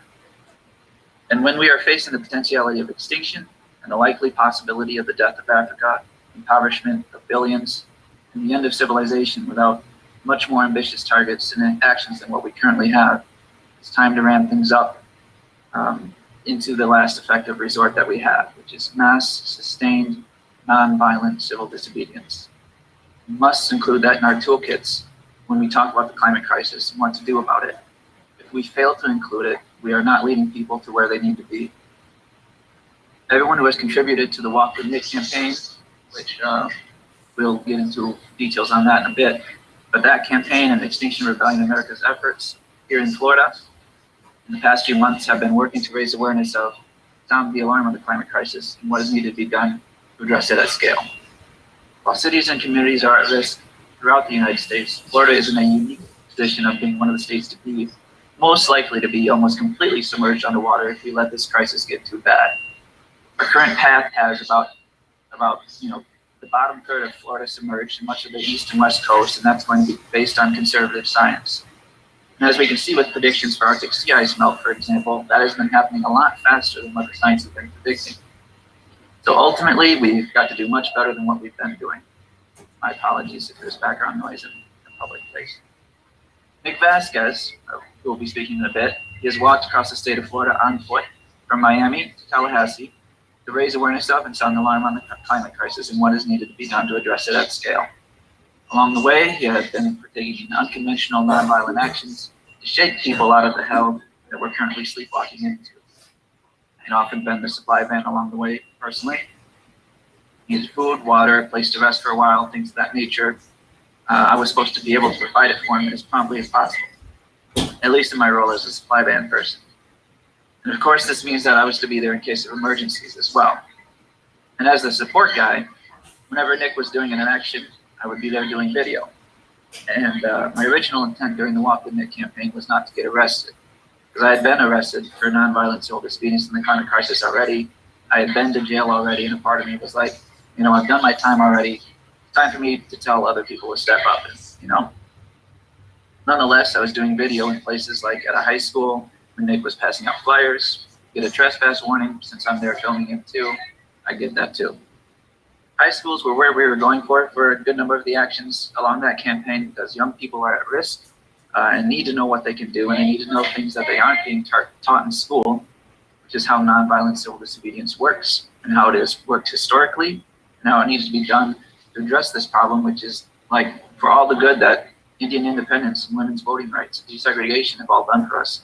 They all still pale in comparison to the stakes that we have now. So after that first arrest that I got as the camera person on that campaign, I knew from then on that continuing to be in that role would put me in that position. And so as the Walk with Nick campaign went on, and I found myself getting arrested along with Nick, I figured at some point, all right, at this point, I don't have anything to lose. Let's keep doing it. We found ways to take camera and video actions without risking arrest in some scenarios. But again, getting that relatively closer, right nearby the person footage, I think is important and vital for a lot of the actions that we've done. Sometimes that will risk the camera person's arrest. Sometimes it will not, depending on what the action is. Nick's journey along this campaign has been hard. Again, guy has been walking from Miami to Tallahassee, over 700 miles, and it's been difficult. I know it's been hard because it's been hard for me as just the supply van guy, and I haven't even been doing most of the walking. And I still know that however hard it's been for us, it's going to be even harder for the climate refugees who will have to leave South Florida once it becomes unlivable, not to mention all the people outside the United States who will be moved as well. When they have to pack up their things and leave, food supplies will be scarcer, the world will be warmer, and extreme weather will be more frequent and severe. Yields of staple crops could decline by almost a third by 2050 unless emissions are drastically reduced in the next decade. Well, farmers will need to grow nearly 50% more food to meet global demand. Farmers will be under more pressure to produce more at a time when they will be less able to produce more. It's terrible. In David Wallace Wells' words, when we talk about economic collapse or global climate refugee crisis or agricultural yields falling by half, if you look out even further than 2050, this is not alarmism, this is a straightforward description of the best projections of the climate science. I know at this point, this late in the game, I'm probably going to see and experience things that are so horrible that I wish I'd never seen them. And I know that my best chance at a good and prosperous life in this century, for anyone who survives, is for me to throw everything I have at minimizing the harm that will come from this catastrophe. It will be hard in the beginning. It will be uncomfortable. Anyone who's telling you otherwise is fooling you or trying to sell you something. But that discomfort and that pain and that difficulty you will experience by truly grappling with this crisis and engaging with it, it will be great for sure. But the discomfort and the pain and the difficulty that you'll be avoiding by doing that will be tremendous. You'll be preventing exponentially more hardship later by doing what needs to be done now. So campaigns such as the Walk with Nick, what we are doing beyond it, and others that have happened during this time frame as well, nonviolent civil disobedience campaigns, have changed history before. And what we desperately need at this point in time is a huge change in our current trajectory to save as many people as we can while we still can.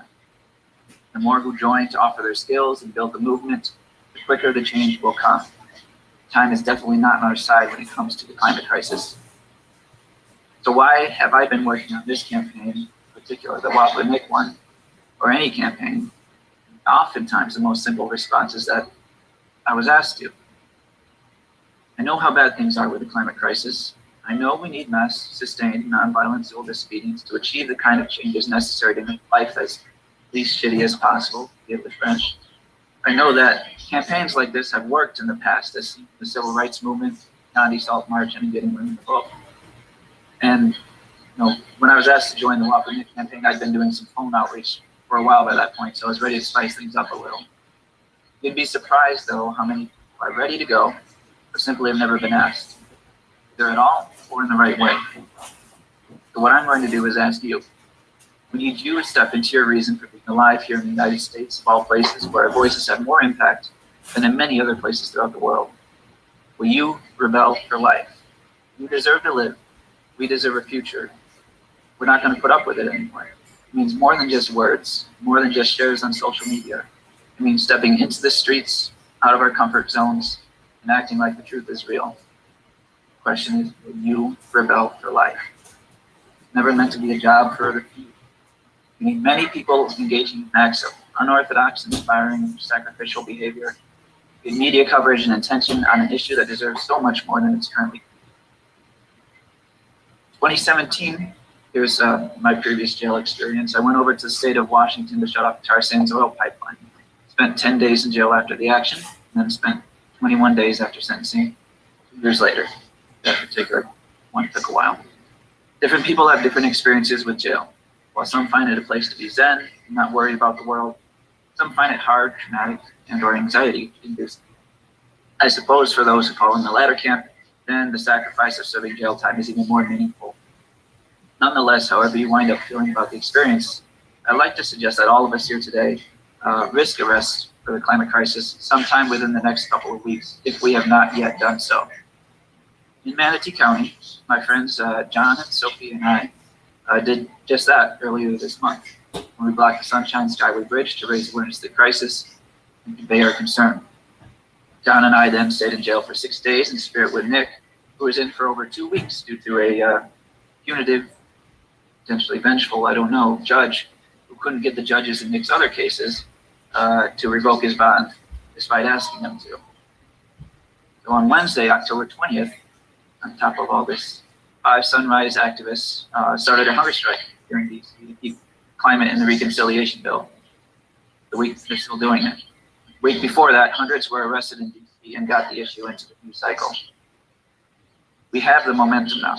We cannot afford to drop the ball, not just for our own sakes, but as the second biggest global emitter currently, and a major influencer in the world thanks to our cultural reach. The world is counting on us to keep building on what we've got as quickly as we can. So at the organization where I spend a lot of my time, Extinction Rebellion America, we have a rebel agreement that you can find on our website. And in it, it says, in order to succeed, a rebellion for life will be conducted with strict nonviolent discipline, embody respect for all people, because the problem is our toxic system and no one individual is to blame.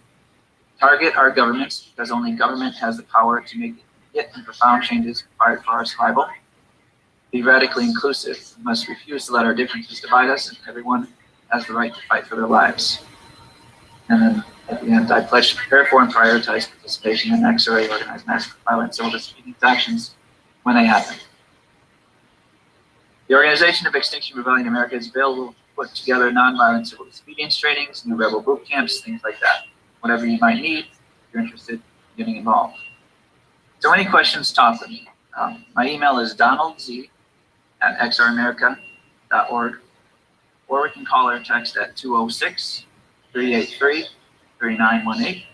Once again, that's 206-383-3918. And we can work on some projects together.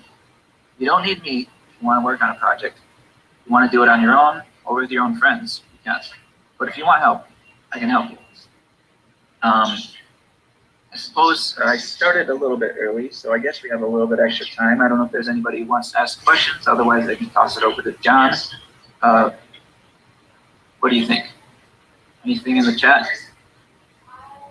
I'm not seeing any questions from my chat moderators. That being said,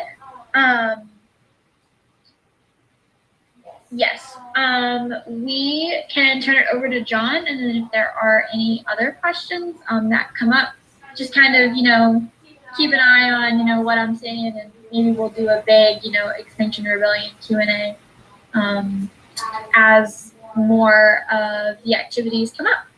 So that being said, John, you are free to begin whenever you are ready.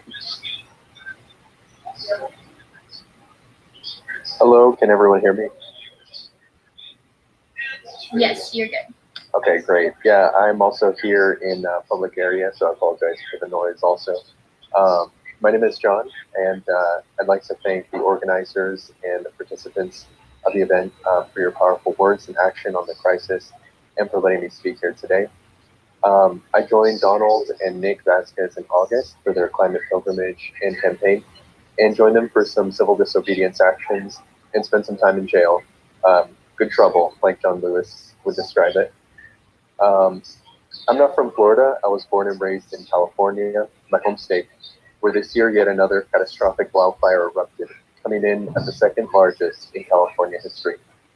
I've met many people who lost everything in wildfires in my own city and from around the state, including from the city of Paradise, which burned to the ground in the 2018 Camp Fire, creating tens of thousands of climate refugees. But as I now know, what's been happening to my home state is far, far from the worst of what's almost certainly coming down the line. I know many of the folks here have said some powerful things about how serious the situation is. But if you'll bear with me, I'd like to mention a few other details from the latest science. This year, Sir David King, the former chief scientific advisor to the British government, said, "I believe that what we do in the next 3 to 4 years will determine the future of humanity."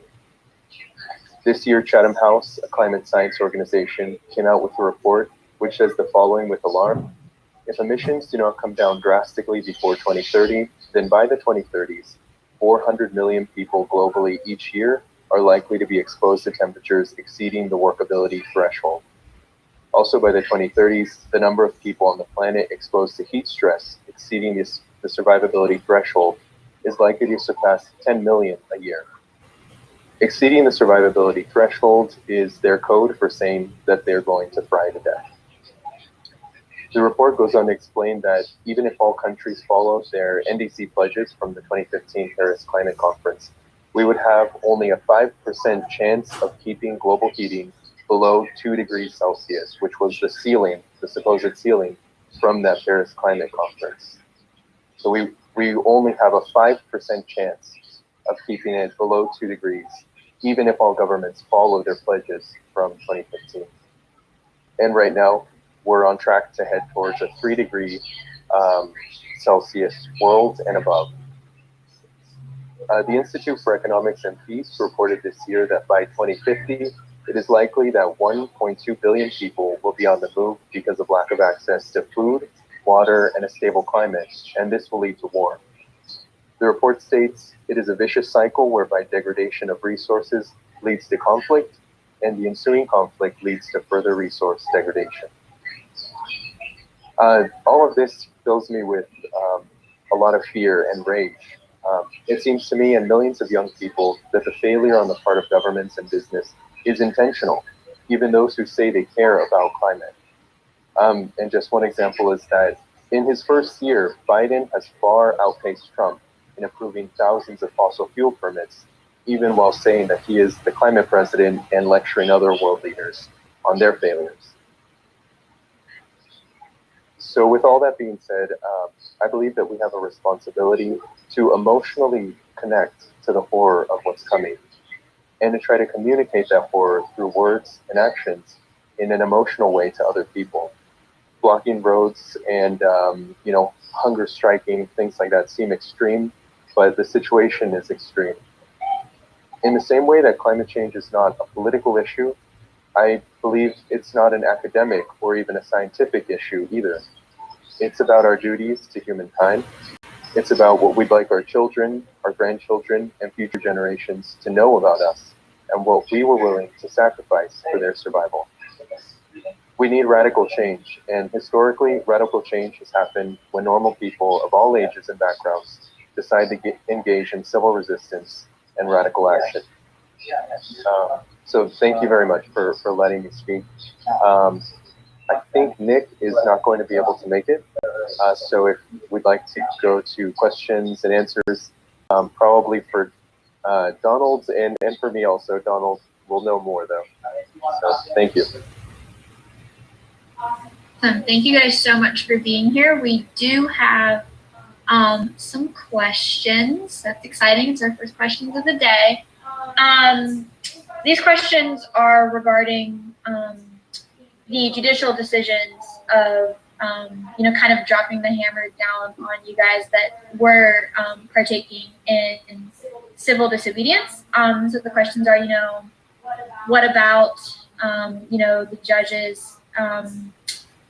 Was it because bail would never be revoked in similar situations? Do you think, some judges are more sympathetic to what you're trying to promote than others? Or do you think, is it just, I think the question is trying to get at, do you think judges are more about the letter of the law or the spirit of the law, and that, are they going to drop the hammer down on you no matter what? Or are they going to be sympathetic to your plight?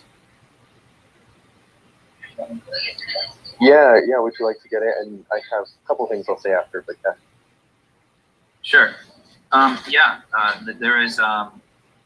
There is differences between judges about how they interpret it. We had one judge, we did a roadblock at the I-10 in Jacksonville. It was very much about our First Amendment rights. Like, oh, you guys were here for protest, cool. And pretty much charges dropped, no future court dates.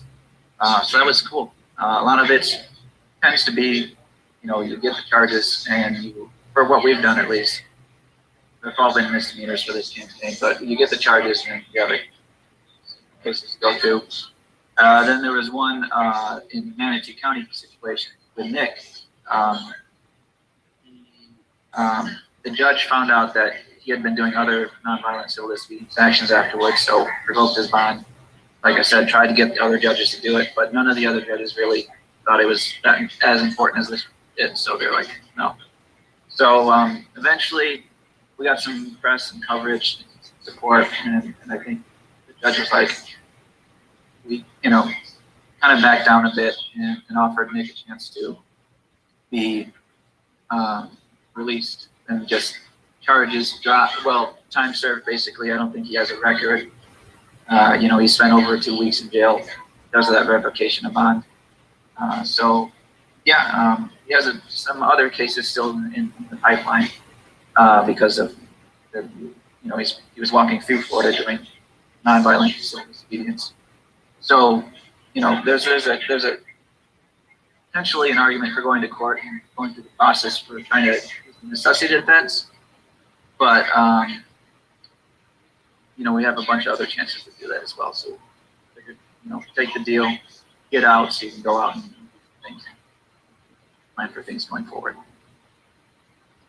Yeah, and one other thing that I will mention is that it does seem, like Don said, there's differences between judges, but it does seem that judges, some judges are coming down very hard on climate activists.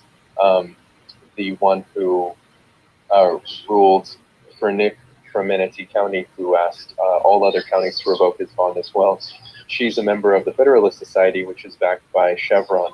And another judge who's also a member of that society just recently sentenced Stephen Donziger, a human rights lawyer who sued Chevron to, he was under house arrest for a technicality on the case, and they just sentenced him to jail. So judges are coming down hard, and I guess it really just depends on who they're backed by. It depends on the judge.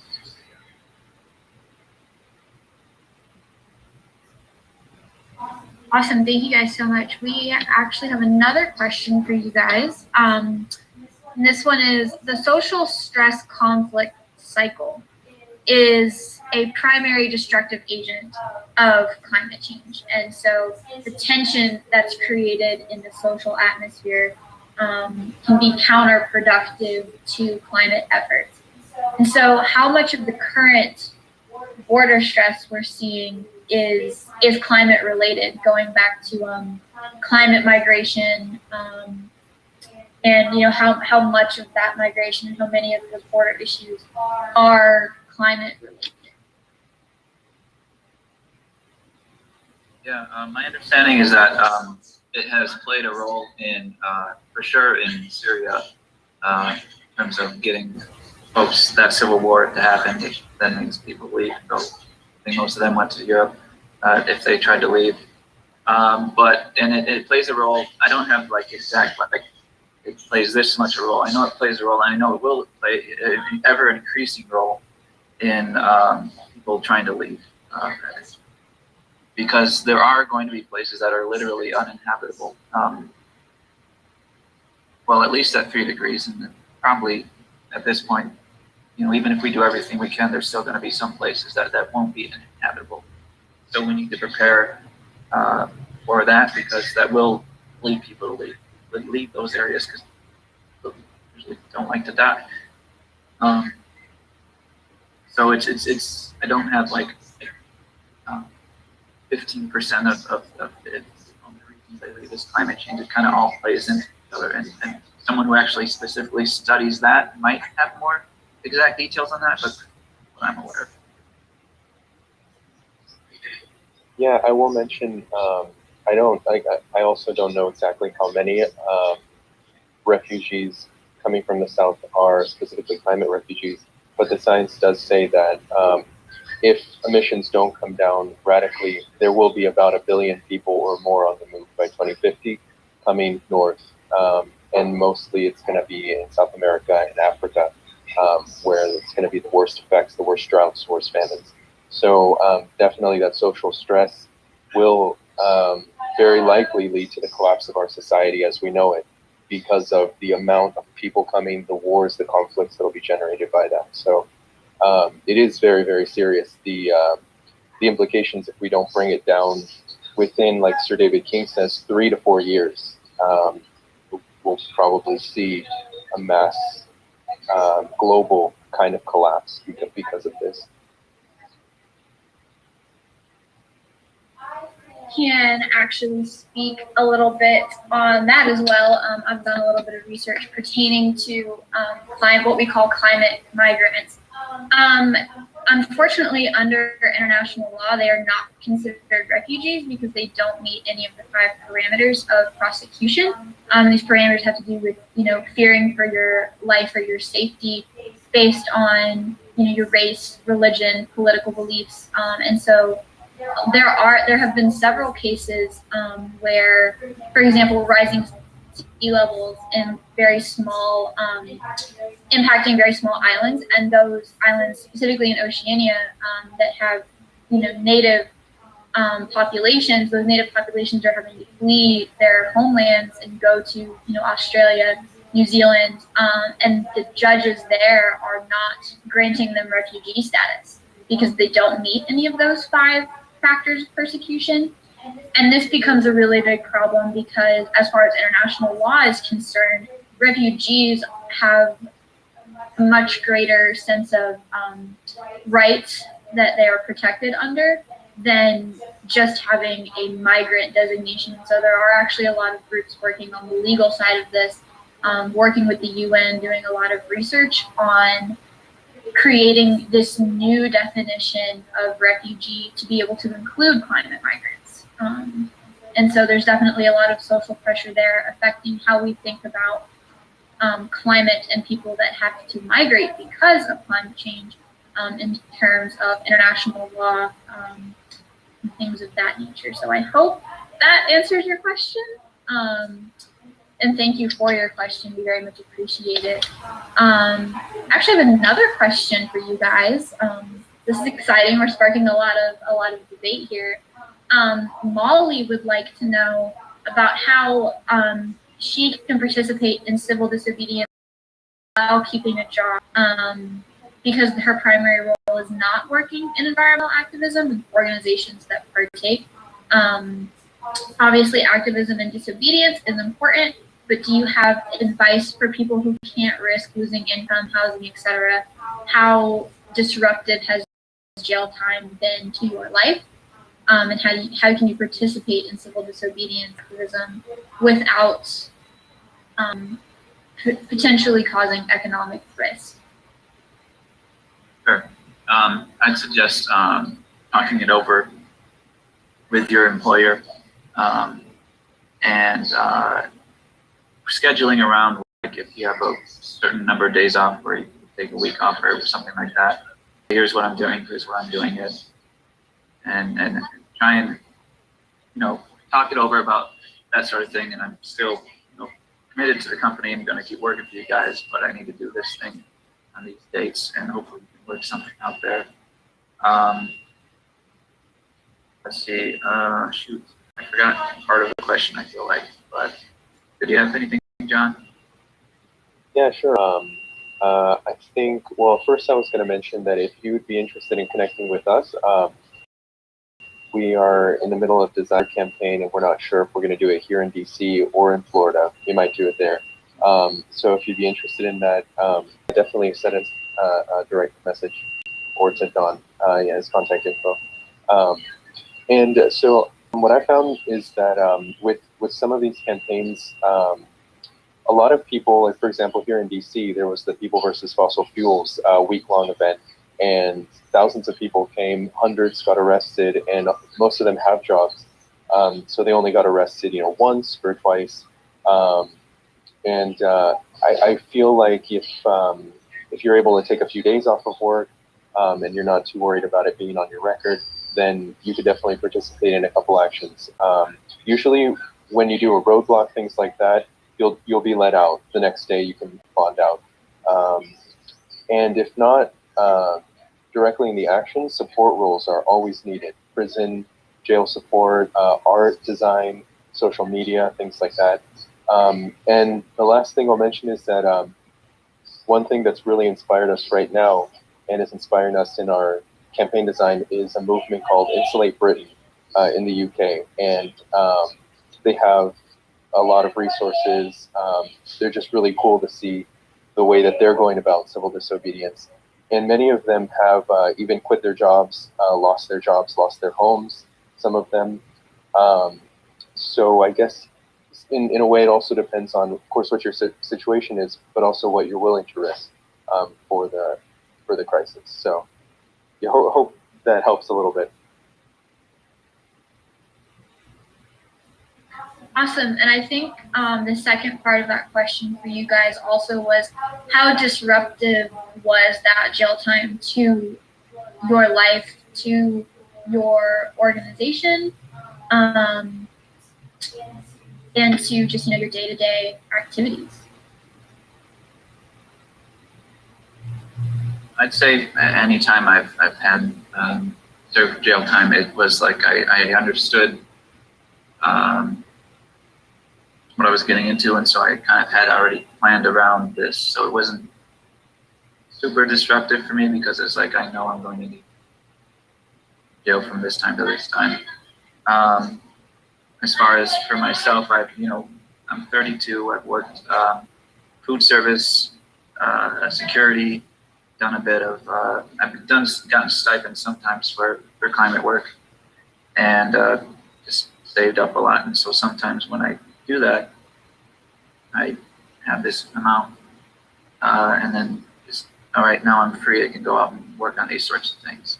And if I'm ever back in a situation where I do need to earn the paycheck again, then just contribute as much as I can within those parameters that I have, which, I have to spend X amount of hours at work or something like that there with paycheck job.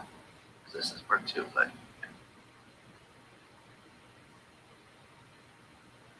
yeah, for me, I had been laid off during COVID, so I was getting unemployment for a while, which is how I was able to come out here. And I probably am going to have to be getting a regular paycheck again soon. But in terms of other disruptions, I think coming out here was a big change for my day-to-day life. I think that jail it might be less disruptive. It depends on how far you want to go into it as far as how many arrests you want to do.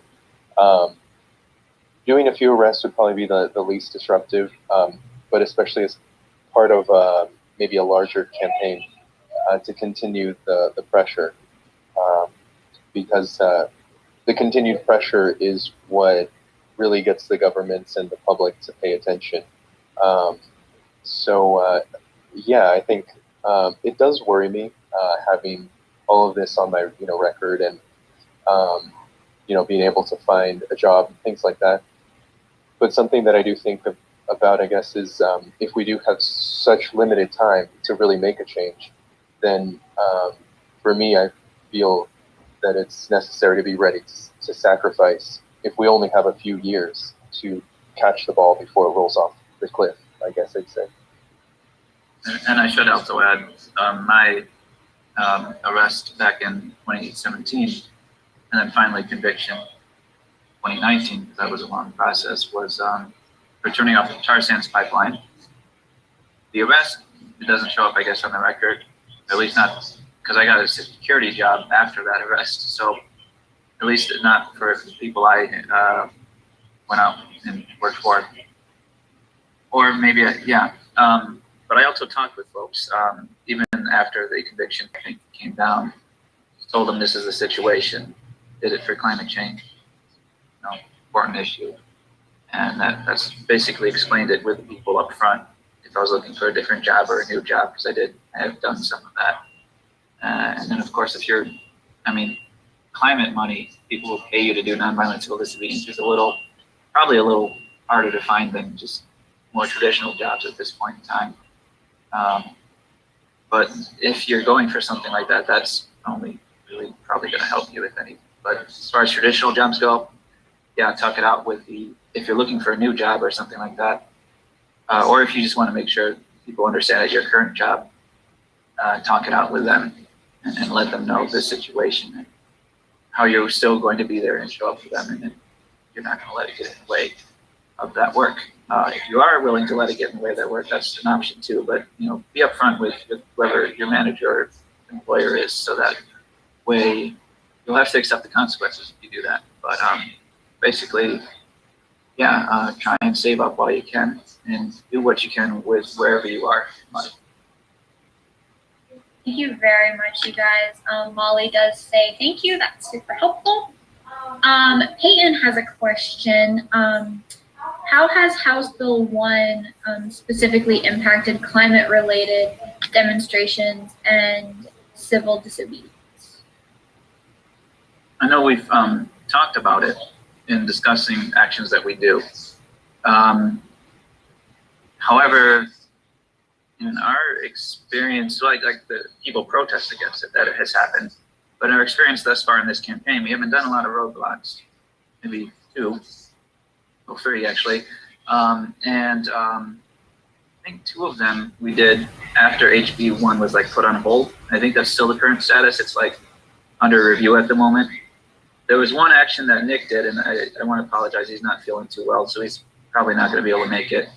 But there was one that he did by himself. Well, some people joined him and then they left when the police arrived. And basically, the police were there. There was about 3 people in the road with him, and then when the police came, he stayed there. At that point, they, were there to make sure the cars would go around him. And so the police want to make sure no one gets hurt. And so that doesn't look good if that happens. So they, and also in the Manatee County roadblock that John and Sophie and I did, the police were there. Didn't take too long for them to show up. They were there to make sure no one got hurt. And also, most people just don't want to hurt people. Insulate Britain has done roadblocks a lot more than we have. And as far as I'm aware, nobody's really run over or hit or anything like that. There's been some pushing against someone, and then people come up and they're like, whoa, whoa, whoa, whoa, and then of course they stop, because I'd say most people understand, even if HB1 wasn't under review, it's way too risky to try and do something like that. I know that someone was killed in, was it Black Lives Matter protest in North Carolina a while ago, but thus far, most of the time, that doesn't happen. If you're organizing a roadblock specifically, there's other actions you can do. But if you're doing a roadblock, if you get a couple people who are them or something to be up in the front part where you block the road, that could be a useful tactic if you want to minimize the chances of that. But thus far, it doesn't usually happen. Thank you very much for that. We have one more question actually from Dr. Capis this time before we move on to the court's presentation. Dr. Capis would like to know, did the other inmates all move away from you on the Group W bench? Sorry.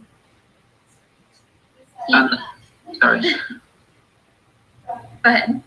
Yeah, what was that? Can you repeat that? Dr. Capis would like to know, did the other inmates all move away from you on the Group W bench? And he says that is an old person 60s era joke based on anti-war peaceful protests of those days. House Bill 1, people get shipped out for just about anything. DUI ejections are common.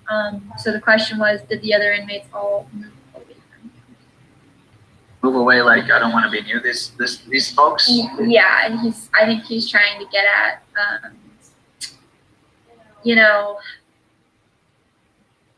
back when in the 60s they were doing anti-war, peaceful protests, and those people got arrested. Some of the inmates were like, "Oh, maybe we don't want to hang out with them did you experience as well during your time in jail? No. Oh yeah, I should add, as far as back to the HB1 thing, our charges that we got, I don't think were trumped up because of HB1 either. We just got regular charges we would have gotten whether HB1 didn't happen. And potentially it could have gone worse if they wanted to, but it happened, at least the things we did. Anyway, but as far as inmates in jail and how people, and even the police in jail and guards, there's interest. A lot of the actions we did, we were just in jail overnight and got out the next day. At one time we did 6 days, and then Nick did over 2 weeks.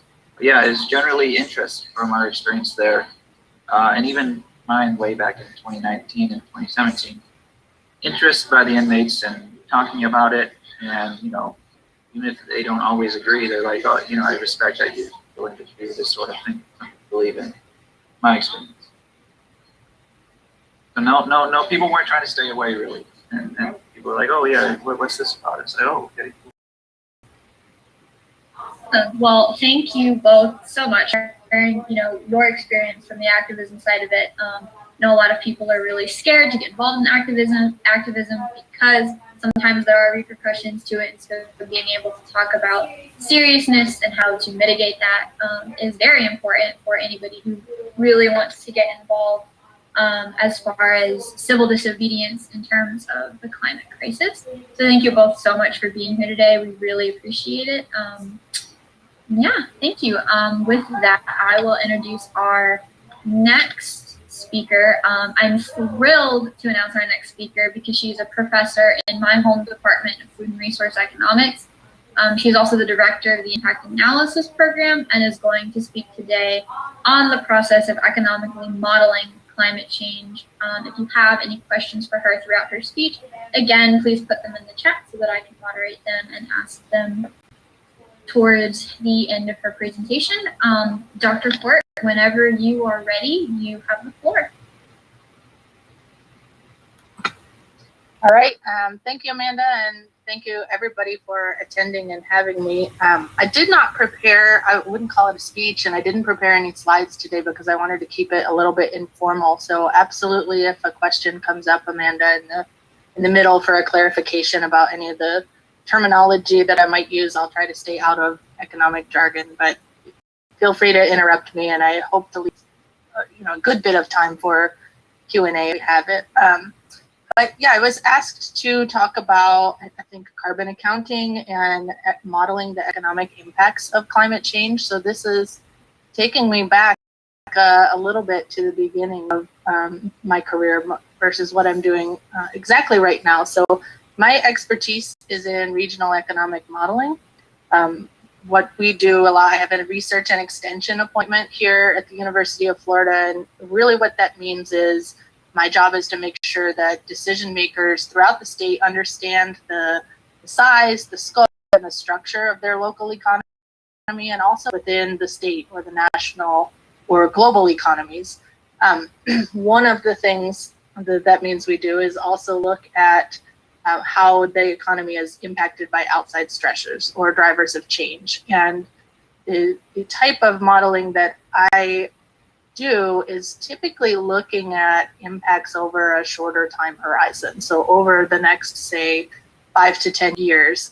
And then we would have to get into more dynamic tools if we wanted to look at the impacts of a decadal process or the decadal impacts of something much bigger that's likely to completely transform life as we know it, or the ways that the economy is interacting with other economies or industries are interacting with each other. But one of the bad news, I like to start with the bad. The bad news is that human life is actually way too complex for us to model accurately and precisely. But that doesn't mean that we can't be providing data and insights with the tools that we do have. And it doesn't mean that that process is not getting better as we get better data. So we have new ways of collecting data now with things like smartphones, people pushing surveys to your phone as you pass by a particular place and about what you're doing, or just data that's collected through the apps that you download and the permissions that they have. Also, the data on economies is getting better as we move. Different nations are sort of harmonizing how they report things, so that we're not comparing apples to oranges, or we have a more harmonized assessment of what's going on within different places and look more accurately at what is going on between them. So we've actually been doing something, what's called environmental accounting, since really the 1970s. So when we have information on the environmental outputs of a particular industry or a particular activity, we can link that up with these models that I'm talking about and look at changes. So we say, oh, if the activity in a particular sector goes up, or if we do more of something like drive electric vehicles instead of vehicles that are using fossil fuels, then we can look at how that kind of filters through and what we call multiplier effects. So you have not only the direct impact of that change, but you can look at how the changes in the purchase of things like input goods and services will change, as well as the changes in household consumption activity that will take place, and really collect all of that up for an overall effect. So, we talk a lot about the direct impacts of change, and we see that, relatively ubiquitously in news stories, but it's much less talked about, like how these things will function or really trickle down through the rest of the economy. And sometimes that changes the magnitude of the effect, and sometimes it even changes the sign. You think that this direct activity is going to have an overall positive effect, but after we watch all of those rounds of activity play out, it could even flip the sign. So, I like to say that one of the things we do often is help identify winners and losers. With any type of policy or any type of behavioral change, there are going to be sectors, there are going to be communities, there are going to be individuals that are impacted in a positive way and some that are impacted in a negative way. And ideally, we're using any policy tools that we have to sort of prop up the negatively impacted communities, or the negatively impacted sectors, if we want them to continue on in the future, or helping incentivize them to modify that behavior. With carbon accounting, or my dissertation was actually on hazardous waste accounting.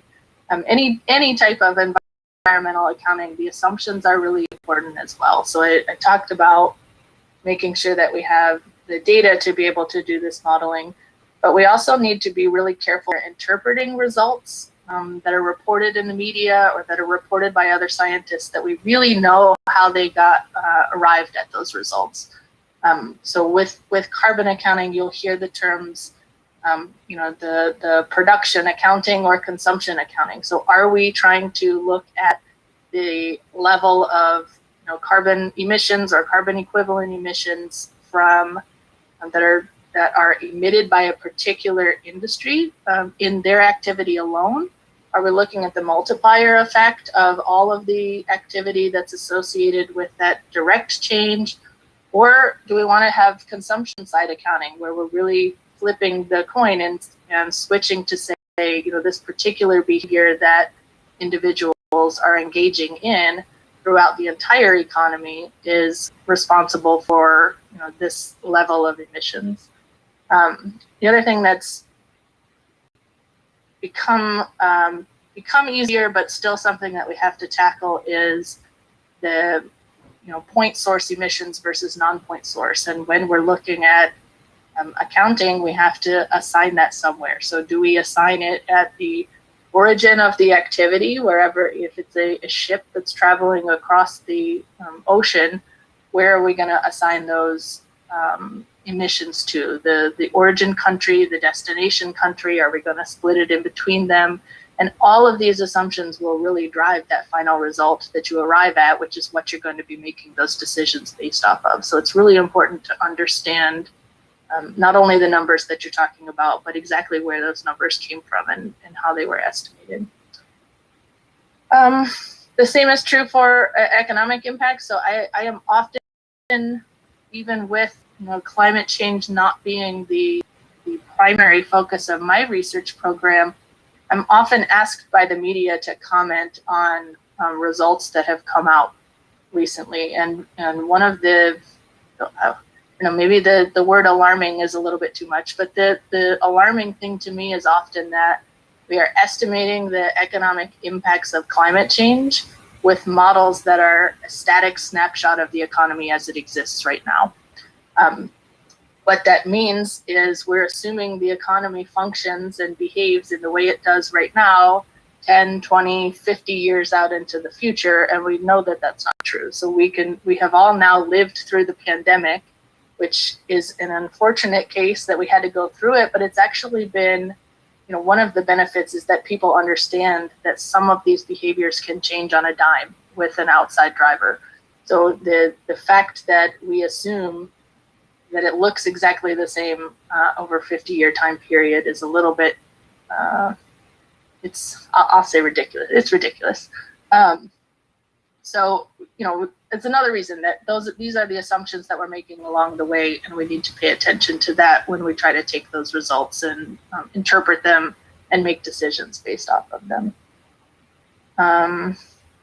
I think those are all of the major points that I wanted to make, Amanda. So I don't know if we want to open it up to questions if we have them, or if there were additional things that you wanted me to cover. I'm happy to do that as well. No, I think that was wonderful. Our first question is, from an economic standpoint, we often, when we analyze the impacts of policies or, trends in the market, we analyze the impacts of both producer and consumer surplus or / welfare. Have you found through your research if one group's welfare is more impacted than the other? And what I mean by that is, do climate-friendly policies tend to impact consumers or producers less, more, about the same? Does it just depend on the policy? I know talking on aggregate is kind of difficult, but yeah, the effects to producer and consumer welfare of climate-friendly policy. Yeah, so there was one more point that I should have made there. So everything that I do is looking at market activity, right? And the things that we miss when we do that types of impact modeling is this concept of economic benefit or economic value in the sense of producer and consumer surplus. It also misses things like just the value of natural resources or the ecosystem services that are out there, because those things are not traded within a formal market. They are missed in any of those calculations. One of the things that I think is a good thing is that, when I said we're coming to agreements across countries about how to measure different things, one of the items there that's moving forward is actually trying to put some of those types of values into national accounting frameworks. I know we've got the event going on in Glasgow. It's actually the UK that is making some significant progress on incorporating these other types of value into their national accounting frameworks, looking at things like well-being and the value of natural resources, in addition to the things we all look at, which is GDP or gross domestic product.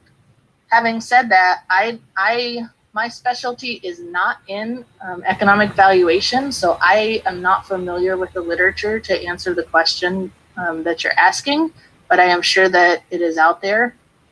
But again, it's going to be one of those things that when you are looking for that answer, pay very close attention to how they have calculated it, and so that you are able to interpret it properly. Speaking of, what research you're involved in, the economic modeling of things like carbon accounting, or even just food and resource economics in general as a field, is very niche and I think underappreciated and undervalued. So how did you find yourself, in the food and resource economics department? How did you decide that these were the kinds of issues that you wanted to study? Sure. So I'll give you my circuitous route to food and resource economics. I actually started off in undergrad planning to be a marine biologist, which is obviously not where I ended up. I decided about 2.5 years in that I did not want to be in the lab all of the time. The smells of chemistry lab were too much for me.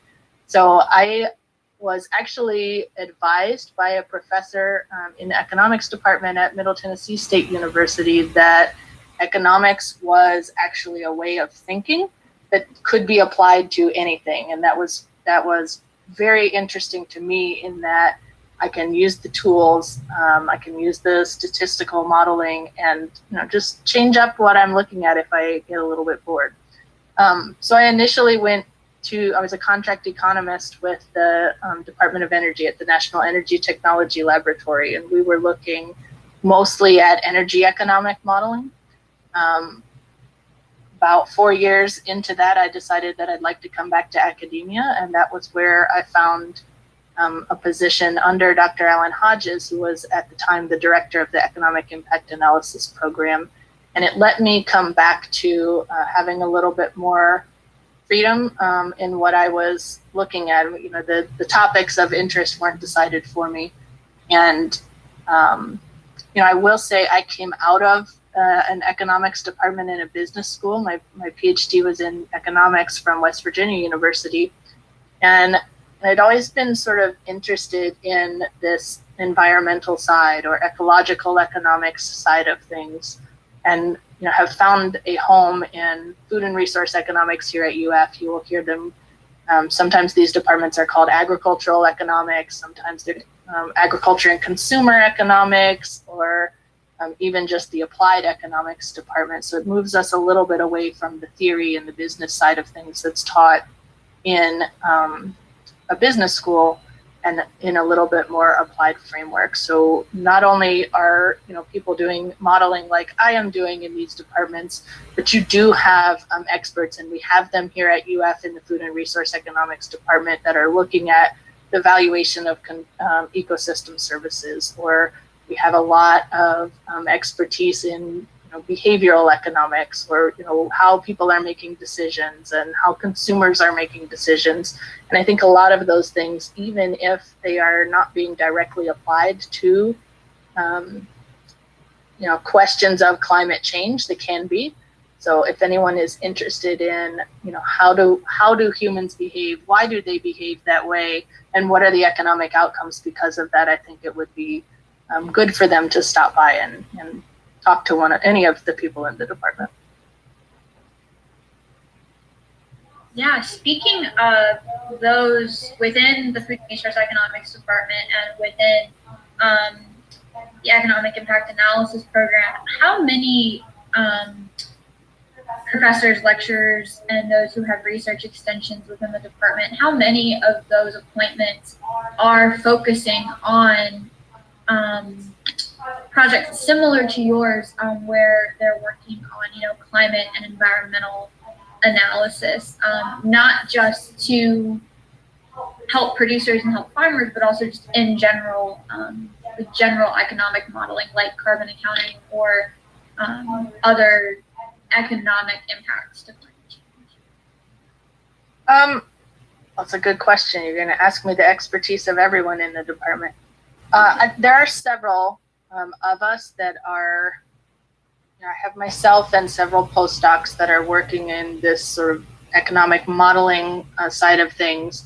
There are several faculty members that focus on natural resource economics and ecosystem service valuation, even valuation of natural resources.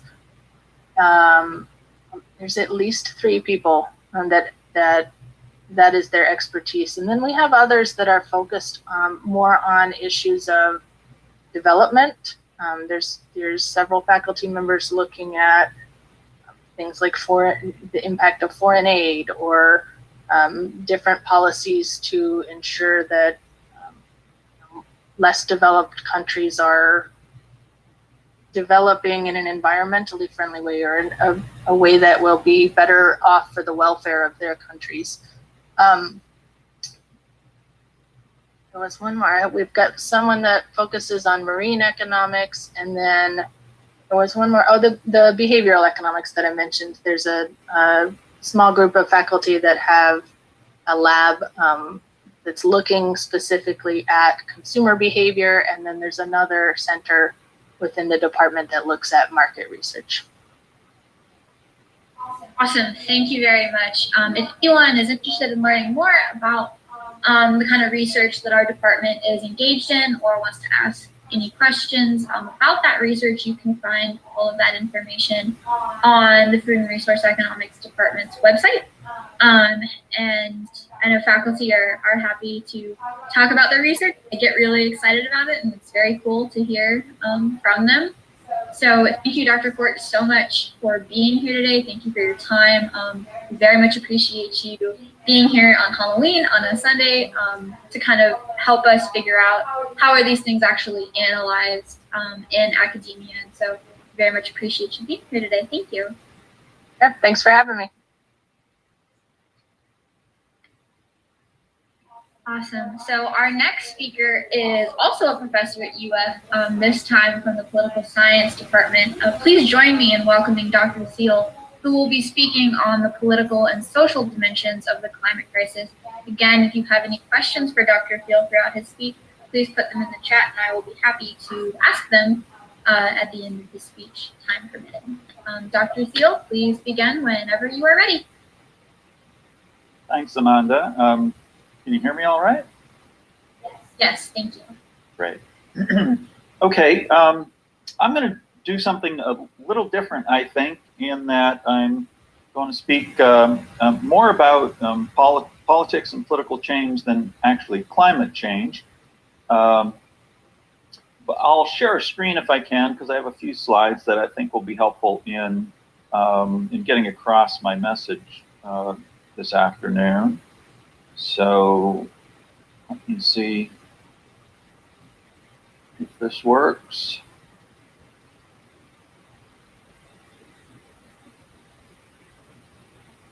Okay, so do we have that screen up? Yes, you are good. Excellent. Okay, so here we go. Yeah, so I'm in the Department of Political Science, and I also direct the Sustainability Studies program at the University of Florida. And this is the only slide I'm actually going to have that directly deals with climate change, the so-called climate change facts, that scientists agree it's real, it's us, it's bad, and there's hope. I'm going to focus on the there's hope part, and particularly on how, if there's hope, it's going to be a result of political action. And within that category of political action, I certainly would include the civil disobedience that our two friends from Extinction Rebellion so eloquently talked about, and I really enjoyed hearing what they had to say. Oftentimes, I think in the area of climate change, it's bad part kind of undoes the there's hope part. The problem is so large and so intractable, it seems, that there doesn't seem to be much hope. And so that's what I'm going to try to address today, what a political scientist might give us to understand why there's hope in the face of the climate crisis that we face. So why get involved in politics and the if refers to the sorts of things we think about when we think about politics, that it's not exactly a nice line of work or for the right sort of people you want to hang with, and that it tends to corrupt people and often corrupts them quite badly. So politics is kind of a dirty word. There's no question about that, certainly in this country. I think this is one of the big reasons to get involved in politics, because it's illegitimate to be a bystander. I don't know if any of you know where these words are found, but they're found to the entrance to the Holocaust Museum in Washington, D.C. And Holocausts occur because of bystanding. That's not to say that there are not people that are responsible for it, that there are not agents that are responsible for it. And certainly with regards to climate change, there's some corporate agents that are largely responsible for it or have been over the decades. But as bystanders, if that's what we are, then we also bear some portion of that responsibility. And we've got to worry about that. Martin Niemöller was a Protestant pastor in Germany, in Nazi Germany, who very eloquently spoke about what it meant to be a bystander when Nazism was ravaging Germany and Europe. He was a Protestant pastor who didn't speak out when the Nazis came for the socialists or the trade unionists or the Jews. And then, as he put it, by the time they came for me, and he ended up spending his last years in a concentration camp, there was no one left to speak up for him. And we're in the same situation, I think, with regards to climate change. A little closer to home, if you want some American inspiration on this, Benjamin Franklin observed that we're going to make mistakes if we get involved. There's no way around that, but the biggest mistake would be doing nothing. And any number of people who have been at the forefront of environmental and sustainability thinking, including Lester Brown, have pointed out that saving civilization is not going to be a spectator sport. It's going to take a lot of involvement from a lot of people who don't consider themselves or aren't part of what we normally consider the political elite. And the biggest threat is the understanding that that elite, whether in Glasgow or anywhere else, is going to do all the work that's necessary to save civilization and the biodiversity this planet currently can celebrate. A couple people that are sort of environmental heroes, Bill McKibben and other people that work for the environment, like Charlie Garlow, an EPA attorney for 30 years, made the point that, yeah, it's all good and well to do what you think you're doing as a consumer, changing your light bulbs or recycling or riding a bike or riding an electric car or whatever it happens to be, to do your part to avert the climate crisis. But ultimately, it's changing politicians, not light bulbs, and changing laws, not light bulbs. That is the more important and pressing task that we face. So how fast can a meaningful change happen? Well, let me just point to some things called phase transitions in the physical world. So, with regards to traffic, traffic can be flowing quite well at certain density of cars, and then with a slight rise in density, jams occur. It's only an incremental rise before you get a fundamentally different state of the traffic. Likewise, between ice and water, there's not kind of a middle state. You have water, and then at a certain temperature, crystallization happens very quickly and freezing occurs, and you have ice. The same sort of thing occurs with forest fires, with certain densities of trees and wind speed and humidity. If those densities are low, you generally don't get these large fires. And when they get high, these fires actually happen and they can become catastrophic. So the question then with these phase transitions, this notion that you don't have sort of incremental change, you often have small amounts of change and then something happening very quickly. There's this whole notion that we can have a fire of impactful change, and it can happen quickly if you have the right amount of people working together. So the question, of course, is what is the right amount of people? How many does it take? How many collaborators do you need? And here there's another interesting sort of notion from social science called power laws. So it's known sometimes as the 80-20 rule, or the Pareto principle, named after an Italian sociologist, Vilfredo Pareto, who observed that 80% of the land in Italy was owned by 20% of the people. And then he noticed that 80-20 rule applied in a bunch of other areas, as did other social scientists, that 80% of the income is owned by 20% of the population. The profits of a company come from 20% of its customers, as do the complaints, and 80% of their sales come from 20% of the profits. And it goes down the line. This is sort of a common phenomenon within the social realm. And generally, the rule is that 80% of the effects come from 20% of the causes, and that only 20% of the population is needed, therefore, to affect real and lasting social change.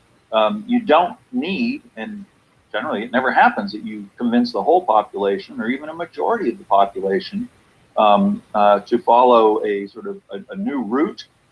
Usually it's a minority, and I wouldn't say a super small minority. It generally has to be somewhere in the realm of 20%.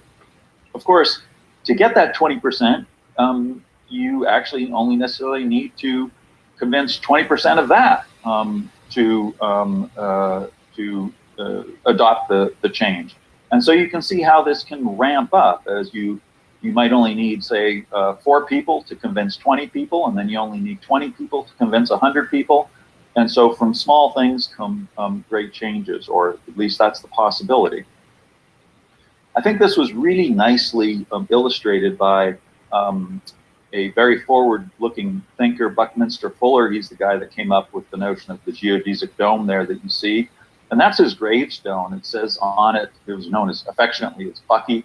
And Buckminster Fuller had "Call me trim tab" put on his gravestone. So a trim tab, you see there in that small picture there, what it is, it's a part of the rudder of a ship. And Buckminster Fuller points out that if you think of a very big ship, they're very hard to turn in the water. They're a huge thing. And what starts it on its way is a part of the rudder called the trim tab. It's kind of a small mini rudder on the rudder. And the trim tab actually helps the rudder move, because it's hard to push a rudder against the water. And so the trim tab moves the rudder along its way. And so you get something very small, the trim tab, which moves something slightly larger, the rudder, and then the rudder, which compared to the ship is also very small, eventually moves the ship. And Fuller saw himself as this trim tab, one man who could have a big influence because he worked the leverage points right. So there you just have an illustration of how it works, how something small can have a big effect. And it has that effect by using the leverage of the forces against it, exploiting the resistance, in this case, the resistance of the water, to accomplish its goal. And this is, people have observed that this is the sort of thing that we have to think about, including in institutions of higher education, where small numbers of people, probably most effectively students, can have big effects if they act as trim tabs, if they work in exploiting the resistance that awaits them in order to move, in this case, not the ship of state, but the ship of a university in its current path. I think Robert Kennedy nicely sort of captured this when he talked about how people can stand up and create a tiny ripple of hope that then eventually furthers out and builds a strong current against oppression or resistance. He gave that speech at Cape Town in South Africa back in '66 against the apartheid movement. And at the time, apartheid seemed like it would be something that would never fall. I was actually involved in the anti-apartheid movement when I was in college in the late '70s and '80s. But eventually it did. And like any successful movement, it had very small beginnings that exploited leverage points and eventually, brought down something quite mighty that seemed like it would never fall. So I'm going to conclude here just with this notion that, we're in a place where urgency demands agency in the climate crisis, and that agency has some magic to it, in the sense of, from very small beginnings, you can get fairly large results. A couple, I think, inspiring quotes. "It is not your responsibility to finish the work of bettering the world," says Rabbi Tarfon, "but neither are you free not to begin it." And that the imperative and responsibility to begin it comes from the fact that there is hope, that small actions can have big results if they're intelligently forwarded. The famous view by Margaret Mead, never doubt that a small group of thoughtful, committed citizens change the world. Indeed, it's the only thing that ever has. And this was something that a guy who climbed Mount Everest, Murray, pointed out, that once you start something, there seems to be some providence in it. The moment you commit yourself to it, a whole stream of events issues from that decision, raising in one's favor all manner of unforeseen incidents, meetings, and material assistance, which you couldn't have dreamt would come your way. And finally, to get a little poetic here, is a free translation from Goethe's Fausta. Then indecision brings its own delays, and days are lost, lamenting over lost days.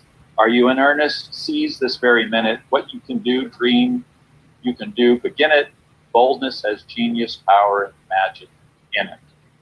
And that's a plane going overhead, so if you didn't hear me, at least you can read what Answer had to say about the magic of taking agency and beginning something that might not seem, when you take that first step, to have the possibility.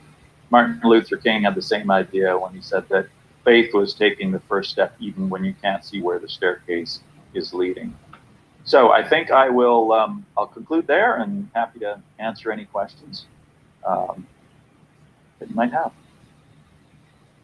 Yes, thank you so much, Dr. Thiel. Again, as we go through this conference, getting all the different perspectives of academia, and I think it's very interesting to see how, just like with anything else, it's not within one discipline. This is an interdisciplinary issue, and so it's everything from economics to political science to ethics to environmental sciences and sustainability.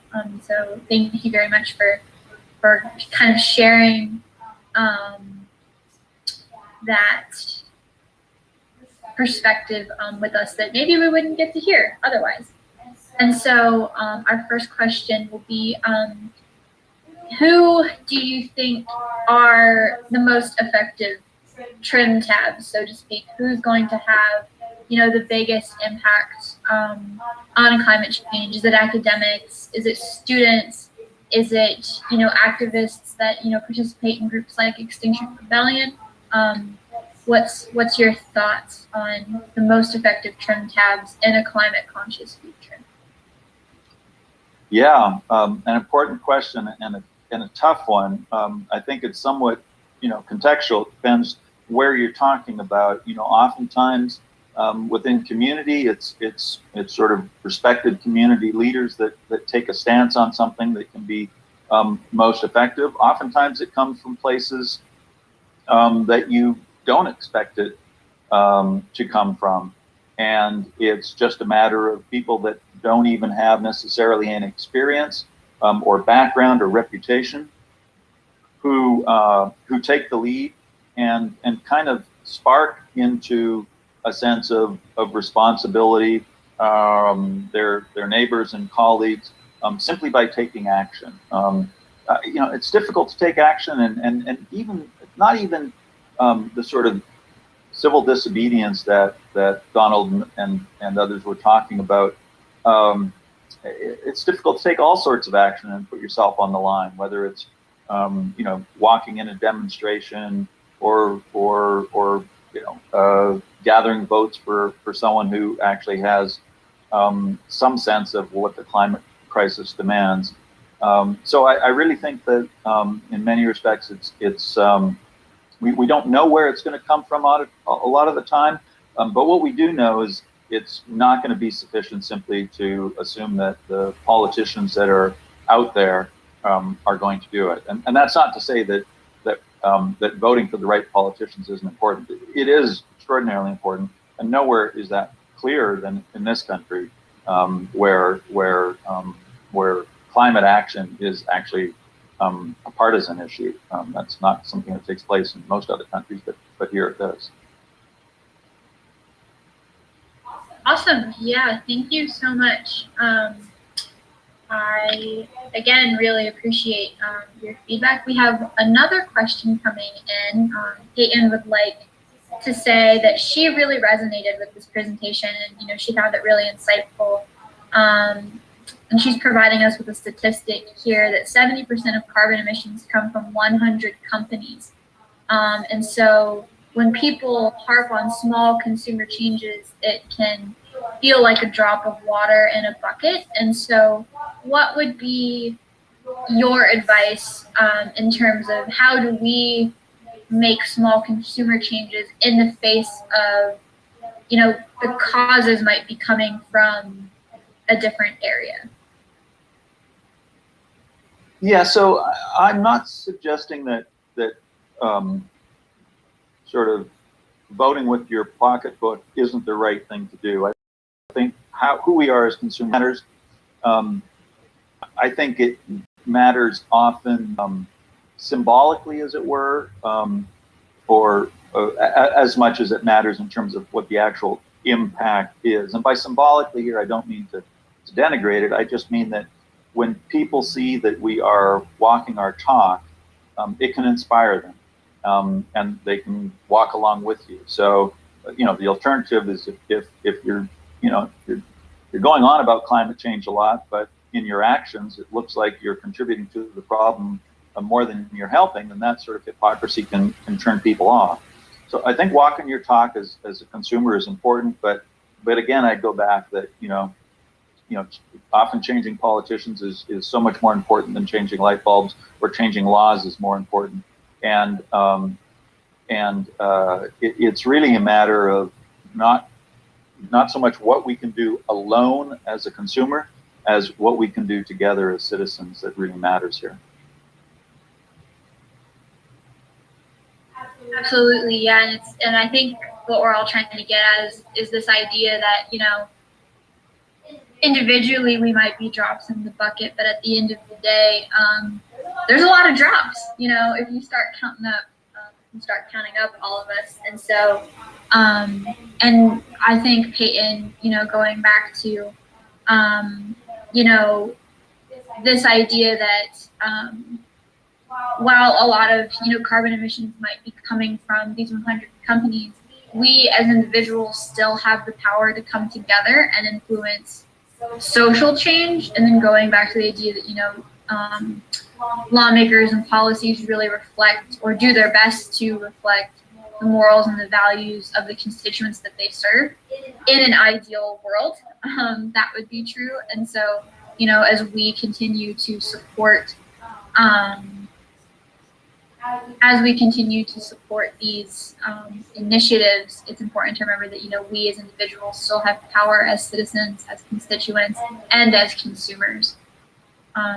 So yeah, thank you very much, Dr. Thiel. Again, we really appreciate you being here today. My pleasure. So,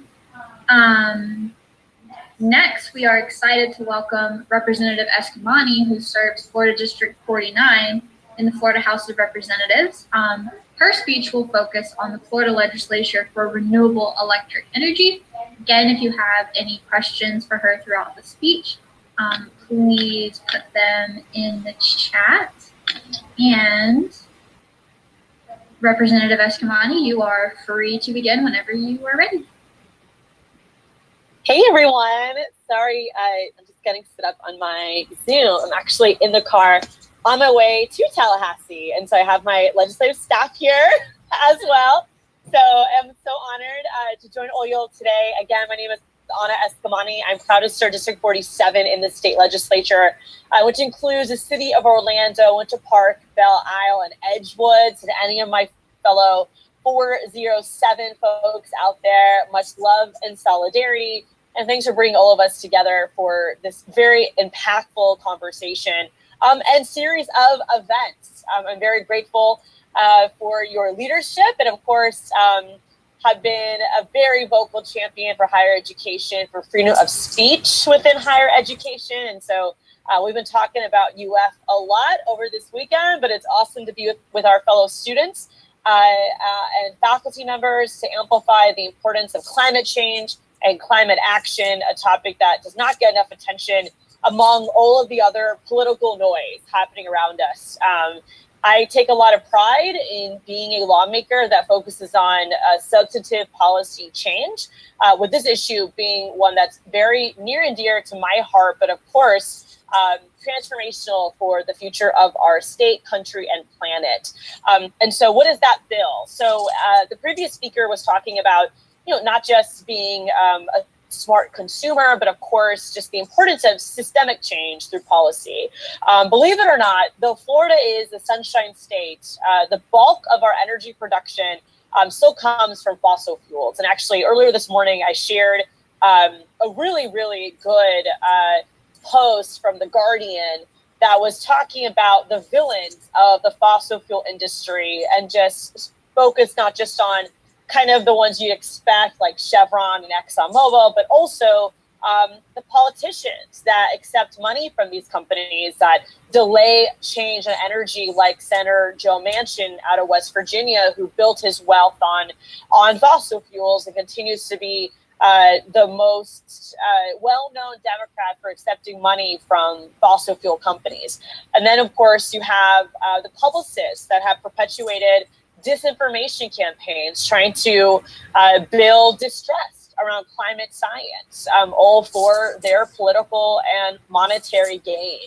So I come to you as someone that does not take any money from fossil fuel companies or the sugar industry or the phosphate industry. I'm one of the only lawmakers who's 100% voting track record from the Sierra Club alongside other organizations like Florida Conservation Voters. And I have to tell you that when I first ran for office, back in 2017, where I flipped a seat in 2018, I didn't really understand just how powerful these companies are. I always knew that money in politics is a problem, and a lot of lawmakers bend over backwards to please corporate donors over their constituents. But you really see it in their life when you get there. And if you haven't visited the state capitol to advocate on these issues, because it gives you that deep perspective and understand why your voice matters, why you have to not just vote, but also engage at a policy level, especially at a state level, because so much attention goes towards what's happening in Washington, D.C., what's happening at the White House, but not enough attention is given to what happens in your city and your county and in the state legislature.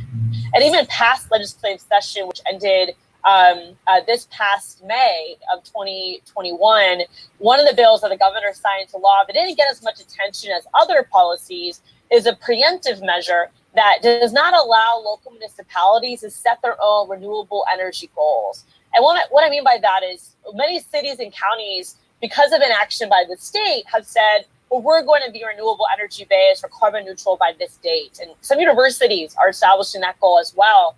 And they're doing it because they know not only is it the right thing to do, but the market demands it. Consumers, their citizens want to see action on climate change, but then long term, it will save us money. Of course, it will save lives.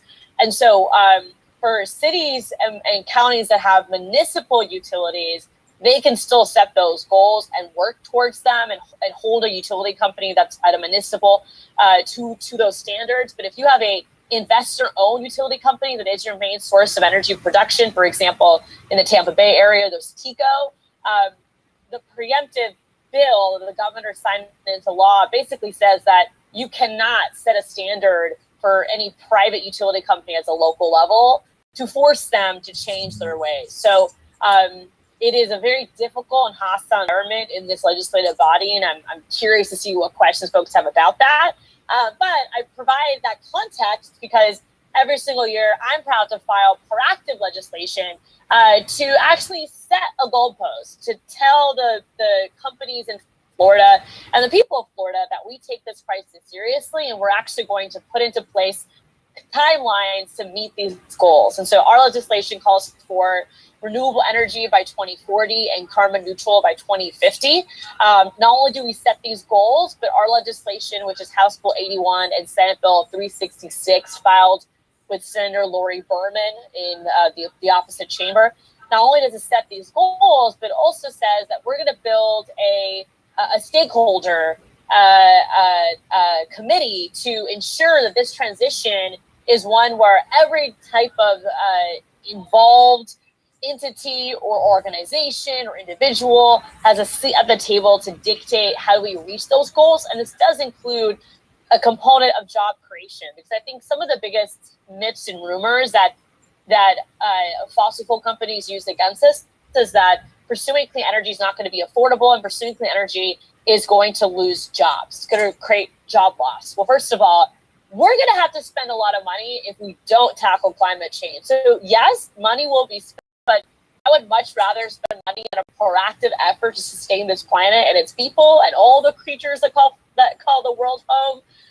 versus continue to spend money in navigating the impact of major storms, of rising sea levels, and of weather getting hotter and hotter, especially for those that work outdoors, including our farm workers and other undocumented Floridians and Americans. With that said, we also have in this committee structure in our bill space for a required environmental justice advocate, because a part of this conversation is also just the fact that there's so much injustice in what we're doing to our environment.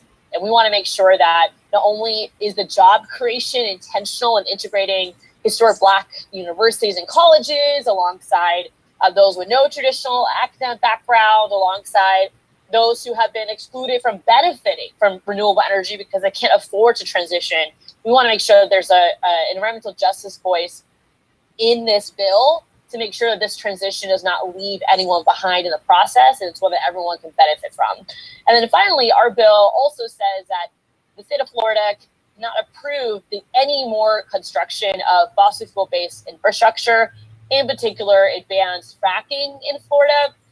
And the reason why we've added this language to the bill over the years, talking to all of our environmental organizations in the state, is because we do see companies leverage the longevity of infrastructure investments to avoid moving off fossil fuel. So, if they start building a pipeline now, or they start building, some sort of power plant that's natural gas based, for example, if they keep doing that, it basically is an attempt to elongate their reliance on fossil fuels, because what we hear from these companies is that we've already spent the money or taken out the bonds to build XYZ infrastructure, so we have to keep using it for X number of years. And obviously, if you just stop building the fossil fuel infrastructure and start building the more sustainable renewables, then we can solve that problem. So with that said, this legislation is a very difficult one to move in the Florida House and Senate,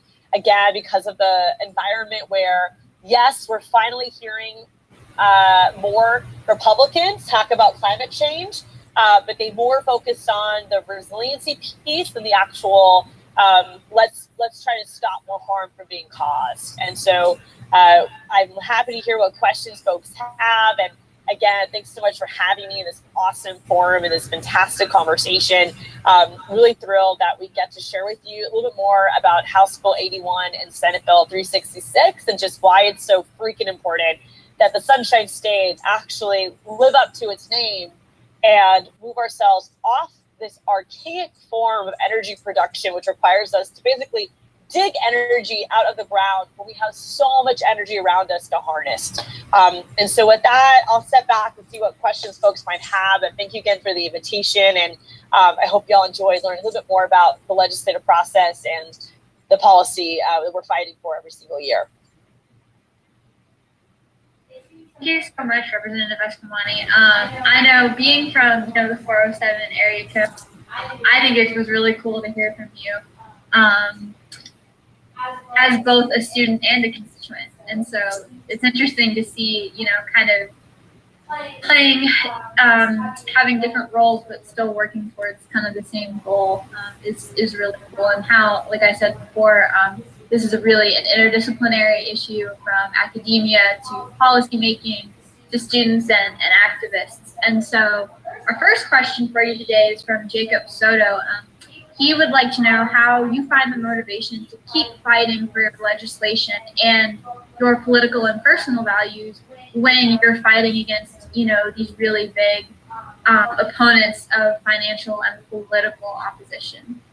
Yeah, It is such a great question, and shout out to the 407. And you mentioned how intersectional this is. I just want to stress too, like how I personally try really hard to work with our local governments and to find those partnerships compared to some other elected officials that tend to be more partisan or destructive towards local government. Because again, I do think that if we're going to champion this issue, it's not just passing policy, but there's also culture and behavioral changes that have to take place for folks to look at energy in a different way and to modify their energy usage and the times that become peak hours. There's so many other mechanics behind this that if we don't work with every level of government, we're not going to succeed, right? And actually, I would argue that it can't even just exist within the state of Florida.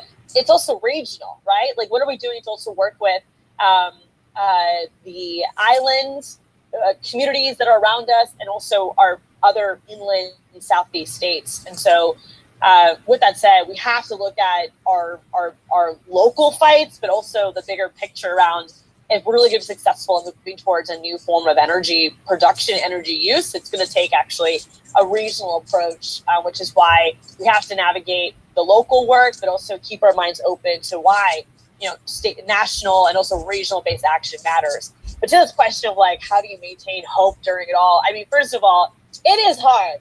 And to be clear, this is like the corporate influence of utility companies is not a red versus blue thing. Like Florida Power and Light, which their parent company is called NextEra, they're one of the most powerful lobbying forces in the legislature, alongside, of course, Duke and TECO and the other investor-owned utility companies. And it's not just in the legislature, it's also in the regulatory arm through the Public Service Commission, or the PSC. And for those who don't follow state politics, the PSC is the body that is supposed to look out for the consumer, but they basically are appointed by members that have a huge favor towards utility companies. In fact, one of the newest PSC members accepted tens of thousands of dollars from utility companies before the Senate confirmed his appointment to the PSC. And those who serve on the PSC make a lot of money. It's like $150,000 gig. And so you end up having these political appointments of people that basically have made huge contributions to the right candidates, or have been very friendly to utility companies, and they get these placements. So that's also discouraging, right? Because it's not even just about, at this point, energy efficiency and renewable energy goals. It's also about utility rates. And the PSC is the entity that approves rate hikes. They approved a rate hike already. And this goes back to my point about environmental justice, because again, right now in today's society, those of us with means, we can afford to be more efficient with our energy usage. We can afford the insulation. We can potentially afford, getting some solar panels installed, new windows, right? But if you're a working class family and you live in a place of concentrated disadvantage, your ability to do that is super limited, which not only means like your air quality is probably more poor compared to others, but you can't. Your power bill is more expensive because when it's cold or hot, those of us that have better infrastructure don't have to use the AC or heater as much compared to those that don't have that type of luxury. So that's what keeps me focused, right? Because obviously the legislature can be a very demoralizing experience, but what keeps me focused is the fact that there are people across the state who have no idea who we are, but we make their lives substantially better by doing this work. Like, they will be able to not only live longer, have better air quality, but hopefully a cheaper power bill, and one that's going to be much more resilient long term. For our folks outdoors, we're going to be able to support them by ensuring that the earth doesn't keep getting hotter, or that if it does, there's steps to be made to mitigate the impact. And so that's what my motivation is, right? It's very frustrating to see even my own party give in to the influence of corporate greed. But at the end of the day, like, I know that I'm in the right place at the right time to do this work for very good reasons. And I'm not alone. Everyone here in this Zoom room agrees. Folks back in my district agree. And then again, like I said, there's folks that they're just trying to survive every single day. This is not even something that's, in their perspective, but we're building power and helping those folks feel connected to this issue. And then, of course, improving their lives at the same time. Awesome. Thank you so much. We've got about 2 minutes left on your time, so we'll do one more question. Peyton would like to know, do you believe that industrial ecology could be utilized in infrastructure to avoid waste? Yes, so such a great question. I mentioned this earlier around behavior change, right?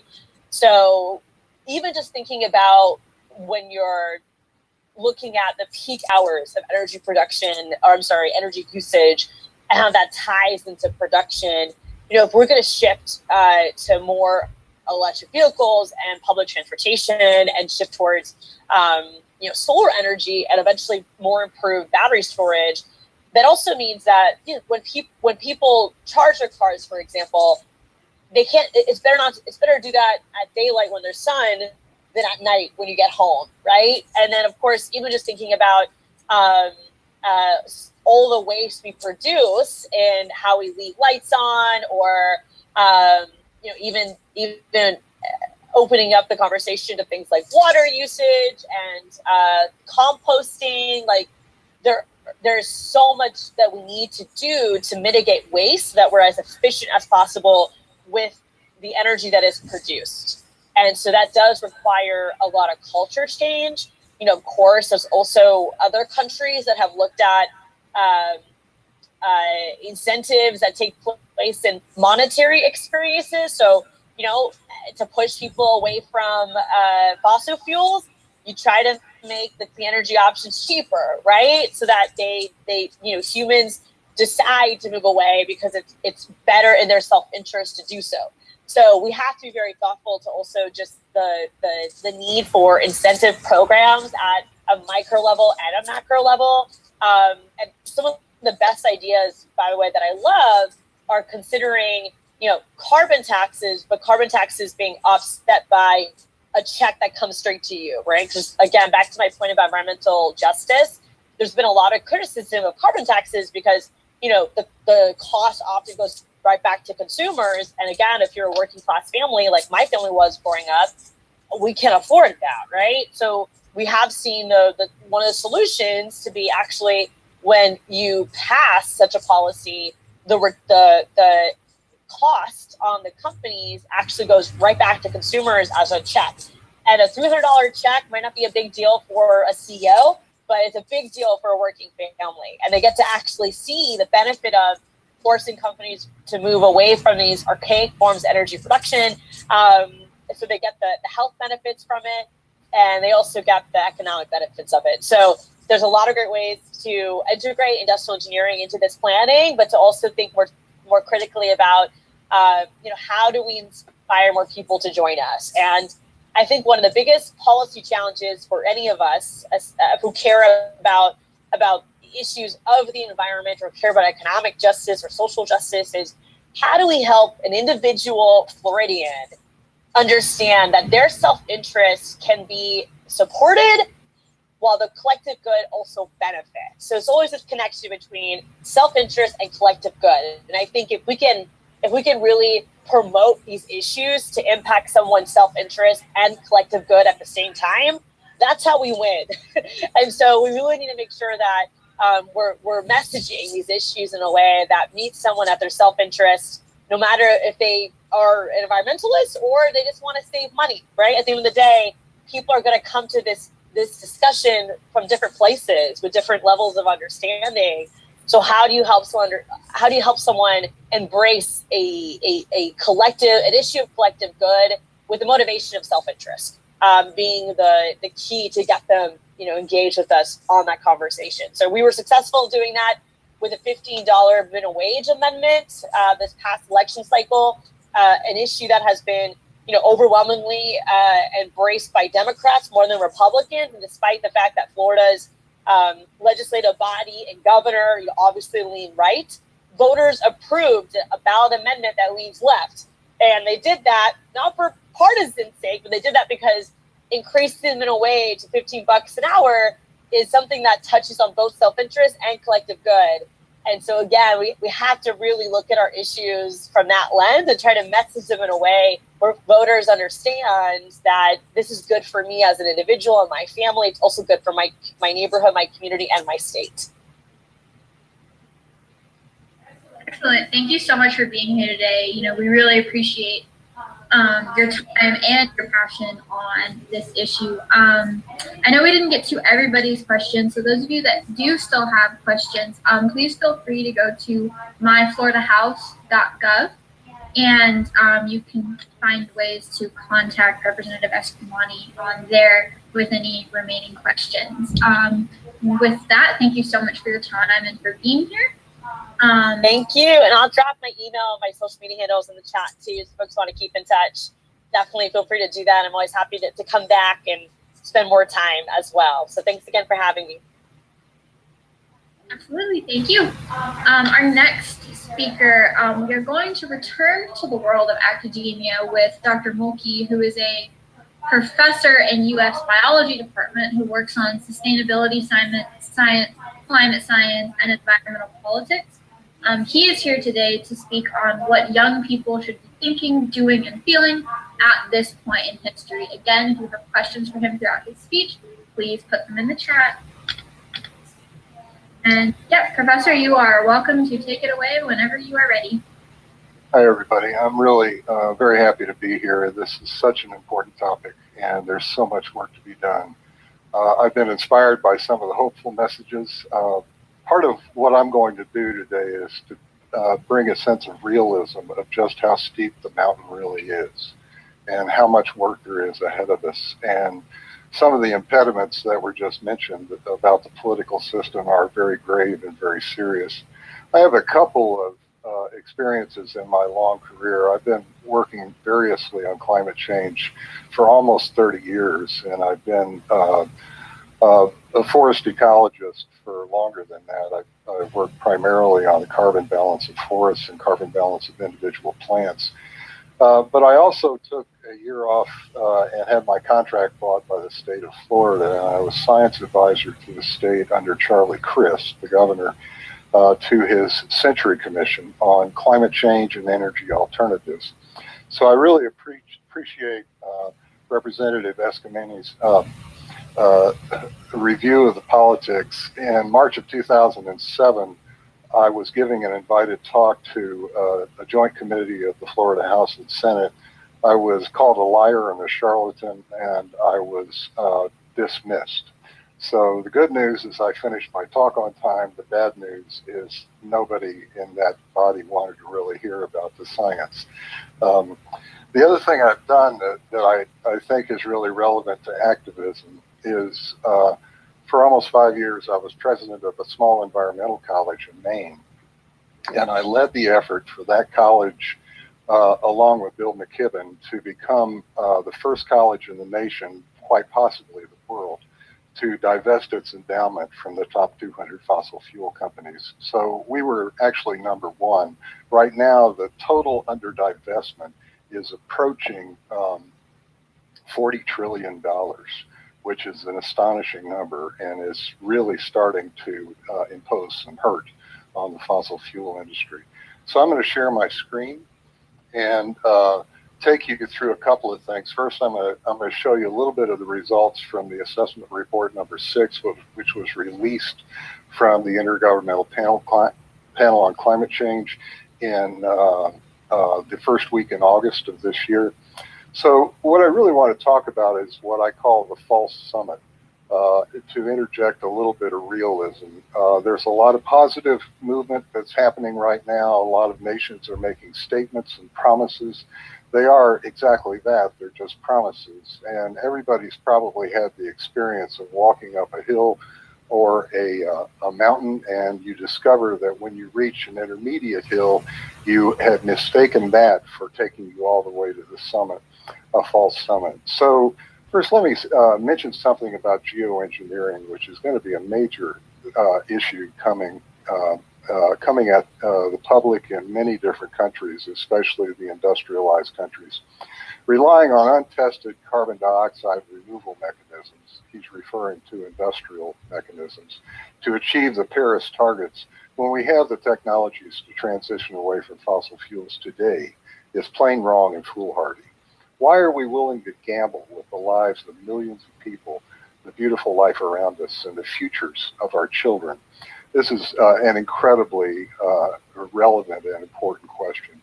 So if we look at global temperature variations over the last 2,000 years or so, we see that we have started on an exponential rise that is unprecedented in millions of years of history of the planet Earth.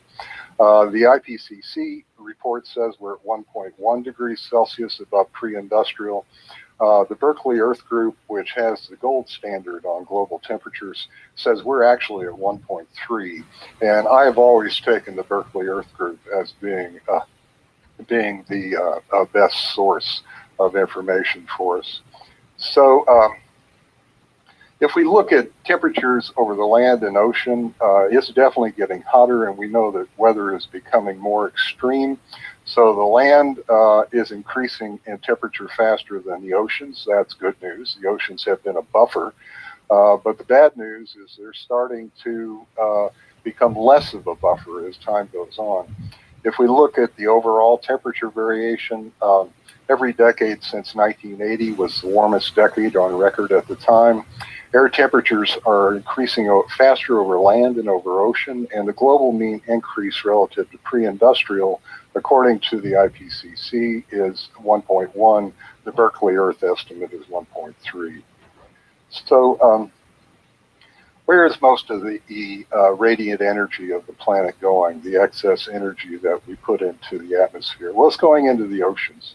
90% of the Earth's energy imbalance is absorbed by the oceans. The ocean heat content, we discovered a real shocker in about 2017. It was 30% greater than that estimated in the fifth assessment report.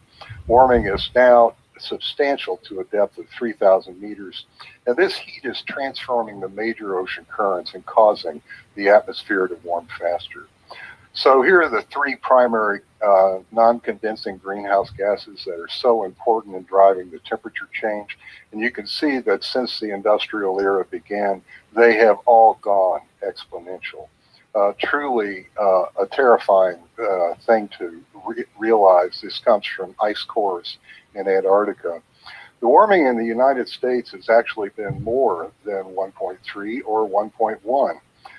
Different regions and different countries have warmed faster than other places. And what we see is that our warming in 2020 was already 1.7 degrees Celsius. In other words, the United States as a whole, on average, has passed the 1.5 degrees Celsius benchmark that the Paris Agreement set forward.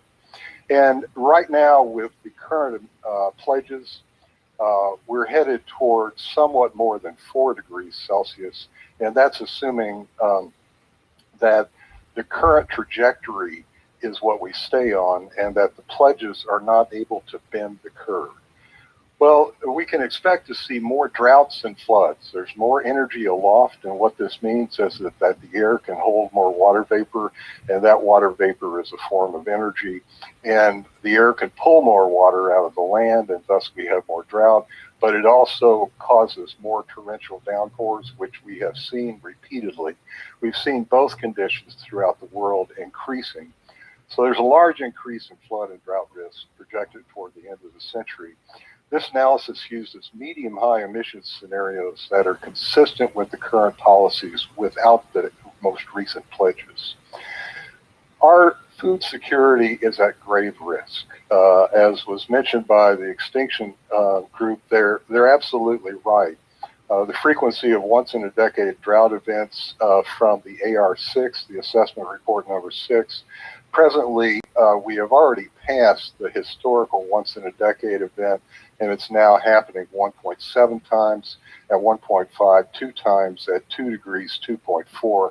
And if we can't bend the curve and we hit 4 degrees, it's 4.1. This does translate to multiple breadbasket failures and probably famine and mass migrations. Greenland passed a tipping point in 1997 where its annual refreeze was less than the annual melt.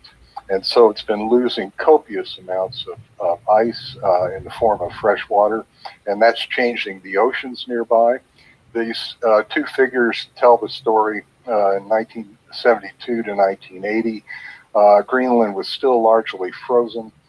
From 2010 to 2018, virtually all of the ice sheet and the glaciers in the mountains around the periphery are losing vast amounts of water. The IPCC in its fifth assessment report said that sea level was rising at 3.2 millimeters per year. Fueled by meltwater from Greenland and thermal expansion, seas are now rising at 4.8 millimeters per year, and the rise will accelerate over the coming decade. An important source of this, I should mention, is the melting of the glaciers on land. And all you have to do is look at what happened in the snow caps of the Pacific Northwest during the heat dome to see some of the consequences. The AR6 estimate is based on models with major assumptions, but there is extreme uncertainty. We simply don't know how fast Greenland and Antarctica will melt. The rate of rise is accelerating. The extreme projection for the Florida Atlantic coast, which we should assume will occur in order to be prudent, is 1 to 2 meters by 2100. The most recent publications of the Proceedings of the National Academy are recommending 1.8 meters for prudent planning by municipalities.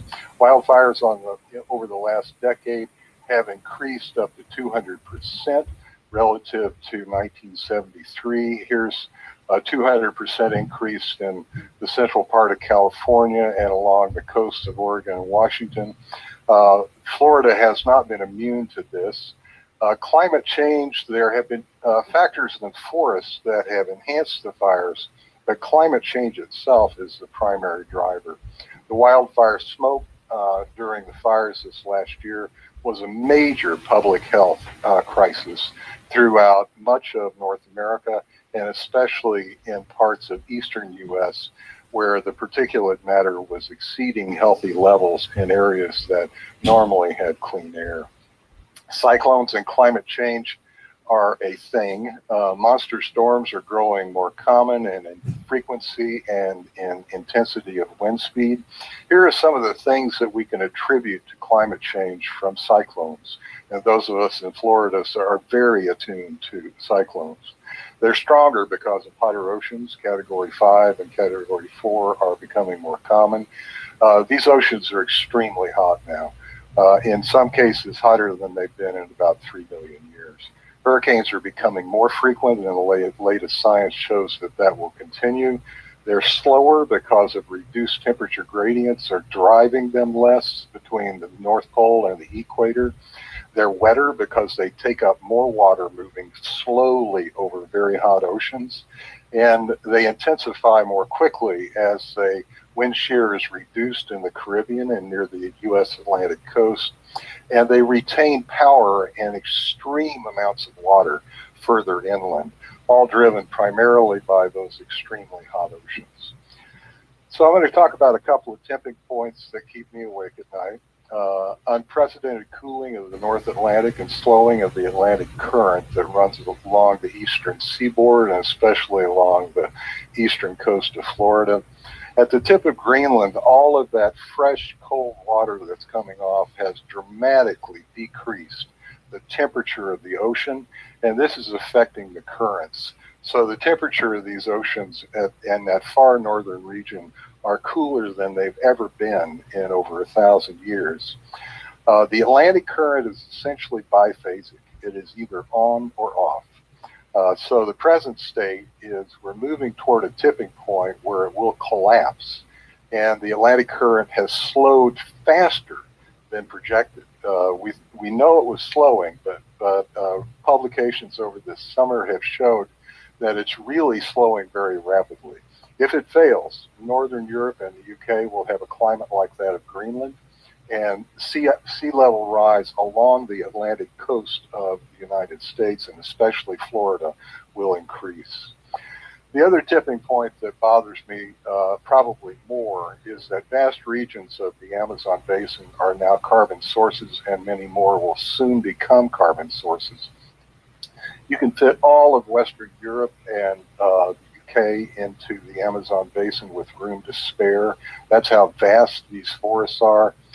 Positive values in this graph represent emissions and not uptake. The Southeast has now become a net biome emitter. So deforestation and other sources of forest degradation, roads, fires are driving the Amazon toward a negative carbon balance.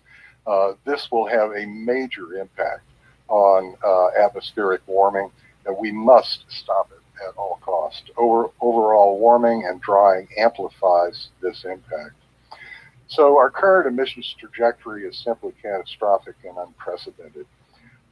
This is the temperature trajectory over the last 20,000 years as we came out of the last glacial maximum, and we entered a period called the Holocene, the most stable interglacial period ever over the last 1.3 million years.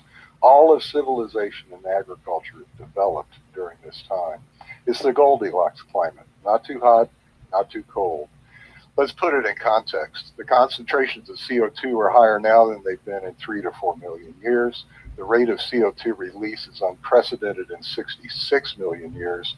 Ocean acidity from that CO2 in the air has increased 26%, and the rate of acidification is 10 times faster than any acidification in the oceans for over 55 million years, and quite likely for over 250 million years.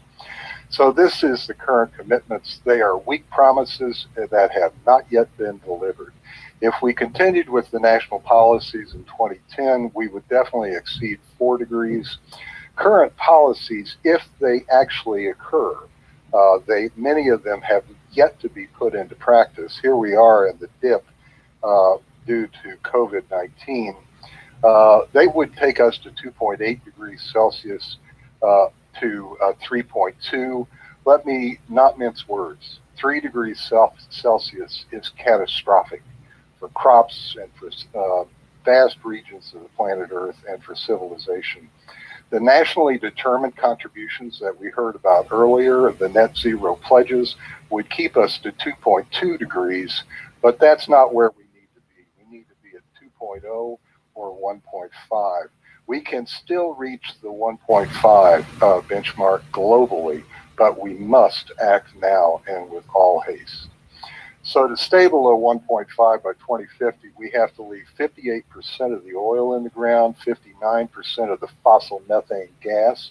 This is relevant to U.S. new fossil methane gas power plant, and 89% of the coal in the ground. And Bill McKibben put it beautifully. He said, winning slowly is the same as losing. So let me put a fine point on this. On any meaningful human timescale, the putatively normal climate of the 20th century is gone forever. To return to those climate conditions through natural processes would require thousands of years. Climate change is being amplified through massive releases of carbon to the atmosphere from living systems. Think of deforestation. Current efforts to measure and manage these positive feedbacks on the warming of the atmosphere are essentially trivial.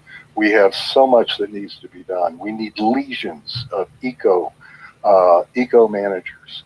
Without major change, the disruptions to the Earth system will accelerate over coming decades. You have experienced the most stable climate you will ever experience in your lifetime. It will get worse. What matters most to us about climate change is the disruption of the biosphere and the resulting impacts on living systems and ecosystem services that support civilization.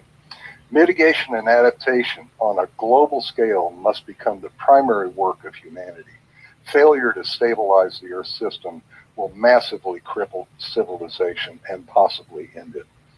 So let's have another meeting. So here we are on the eve of COP26.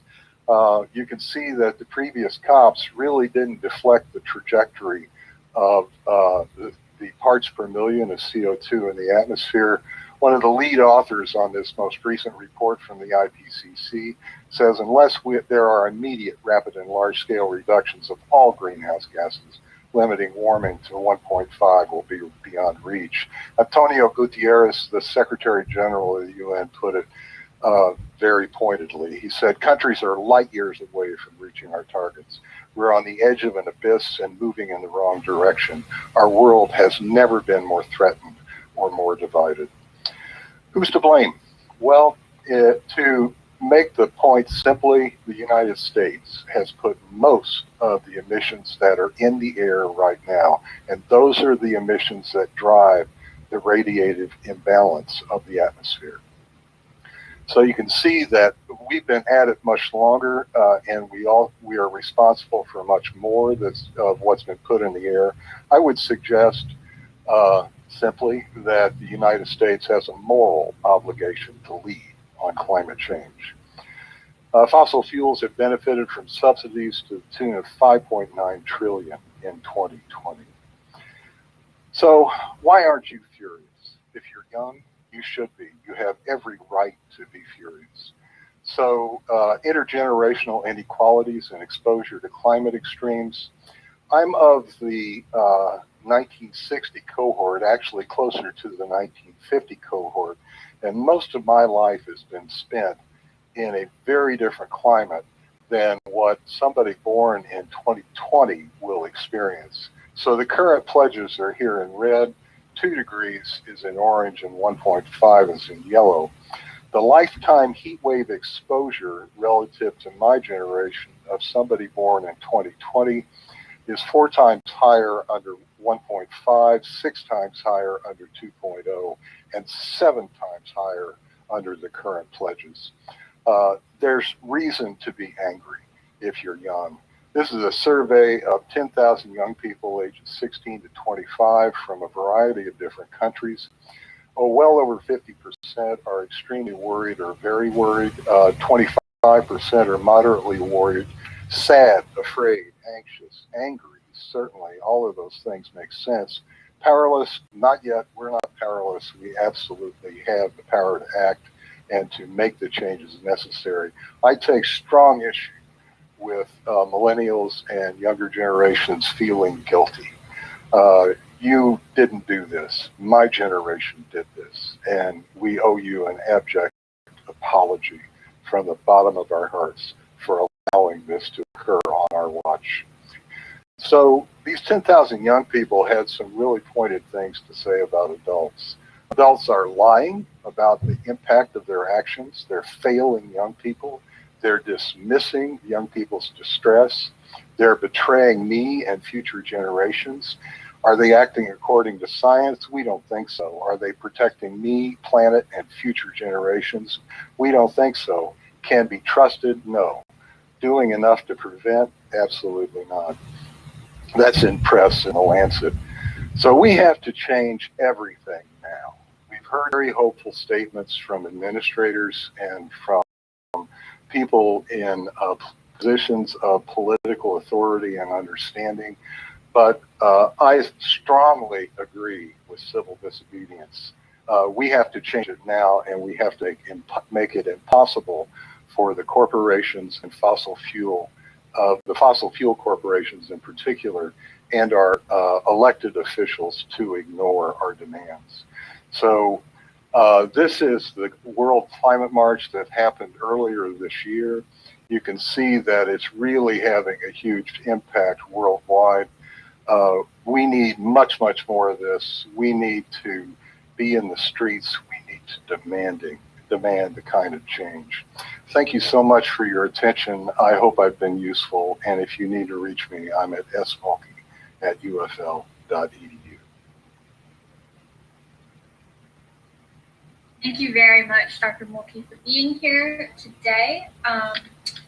We are going to have to move on to Rock for closing, but like Dr. Mulkey said, you can reach him at his email address for any questions you might have. And so to close us out today, I'm going to welcome back Rock to the conference, who'll be enlightening us on the schedule of COP26, and how to navigate it. Well, thank you so much for that secondary introduction, Amanda. And it's pretty hard to follow Dr. Mulkey and Dr. Thiel following Representative Escamati, but I'm going to do my best. And by that, I mean, I'm going to show you just a little bit of what's going on here at COP. I'm not going to go inside the main pavilion, mostly because it is incredibly loud in there. You can't really see or you can't really hear much if I were to give you a demonstration. However, we will be uploading some footage to the Campus Climate Corps Facebook. Anyway, I just want to give a little bit of the scale and grandeur of this place. It's absolutely massive. It's actually 3 times the size of the UF football stadium, and there are multiple buildings also. But it kind of underscores, and actually this is a really interesting example of why I think we're struggling so hard with climate changes. I did not think I'd be able to get to do the video stream today, at least the last part of it, because we were stuck outside the main building as politicians were all getting inside their cars and leaving the main event today, leaving behind security guards outside, not able to get in. Students such as myself, other observers and other negotiators were all left outside waiting as the politicians all got into their cars after making their fancy speeches and left. And that kind of gives me the same kind of feeling that Dr. Mulkey's speech did. Stirs a little bit of the anger and resentment towards some of these folks who've been consistently offering us the same kind of message over and over and over again, that they're working on it, they're going to try and fix it, the fact that they have these plans they're putting into place, but they're not simply enough. And after they make their fine speeches, they all get into their fancy cars, leave the venue, and leave the rest of the minute technical work and details to folks like us here on the ground. But bottom line is definitely some work that we can do here on the ground today, next couple of weeks. And I want to stress the importance of, if there are certain exhibits that you'd like to see, I'm here on the ground in Glasgow. Why don't you go ahead and let us know at the Campus Climate Corps Facebook, at any of our emails? Is there something that you want to see on the ground here? We can go take a look at it, we can report it, we can bring in that information and give it to you over our social medias or in response to any specific question that you might have. So check out the Campus Climate Corps Facebook. We're going to include a link to all of the major exhibits that are going to be featured here at COP. And again, if you want to see something yourself, let us know. We're going to go to that exhibit. We'll do our best to bring back that information that you desire and that you want. So anyway, I'd like to give out, like I said, a huge thanks to all the speakers who came today. Such a fantastic event. It really has been an honor to host an event with such amazing speakers, such amazing folks. And hopefully all of you UF students out there, take Dr. Mulkey's message home. It's time for us to be angry. It's time for us to demand change. And there's no better way to do it than there's no better time to work on that than right now, yesterday, this exact moment. So like I said, thank you so much to all the speakers today. UF students, thank you so much for coming. And with that, we'll close out today's event. So signing off from Glasgow, everyone. Have a good day. Thanks so much, Rock. We really appreciate you being on the ground there, providing some access and some information that traditionally UF students would not have access to. And so we very much appreciate you being on the ground there for us today. I would just like to reiterate what Rock said. Thank you very much to our speakers and all of you who came out to attendance today. I know it's a Sunday. I know it's Halloween. I know it's the day after the Florida-Georgia game. We didn't do so well in that game. So I appreciate you guys, toughing it out and being here today. And if you are from another university, thank you for joining us today via YouTube. We appreciate you all viewing as well. One last thank you to all of the sponsors, co-hosts, and co-planners that made this event possible. Like Dr. Capiz said, we did put this conference together in a very short time period because we didn't know if COP26 was going to happen or not, but we felt the need to go through with it anyway, despite the logistical constraints, because climate change isn't waiting for anybody. Climate action should start now, and so we didn't want to put it off another year because it is so important. So thank you to everyone who who made this happen on such a short notice. And again, thank you, our speakers, for taking time out of your jobs and your time with your family to be here to talk about these really important issues with us today. That being said, we will close out today's conference. I hope you all have a happy and healthy Halloween. Stay safe out there. Thank you.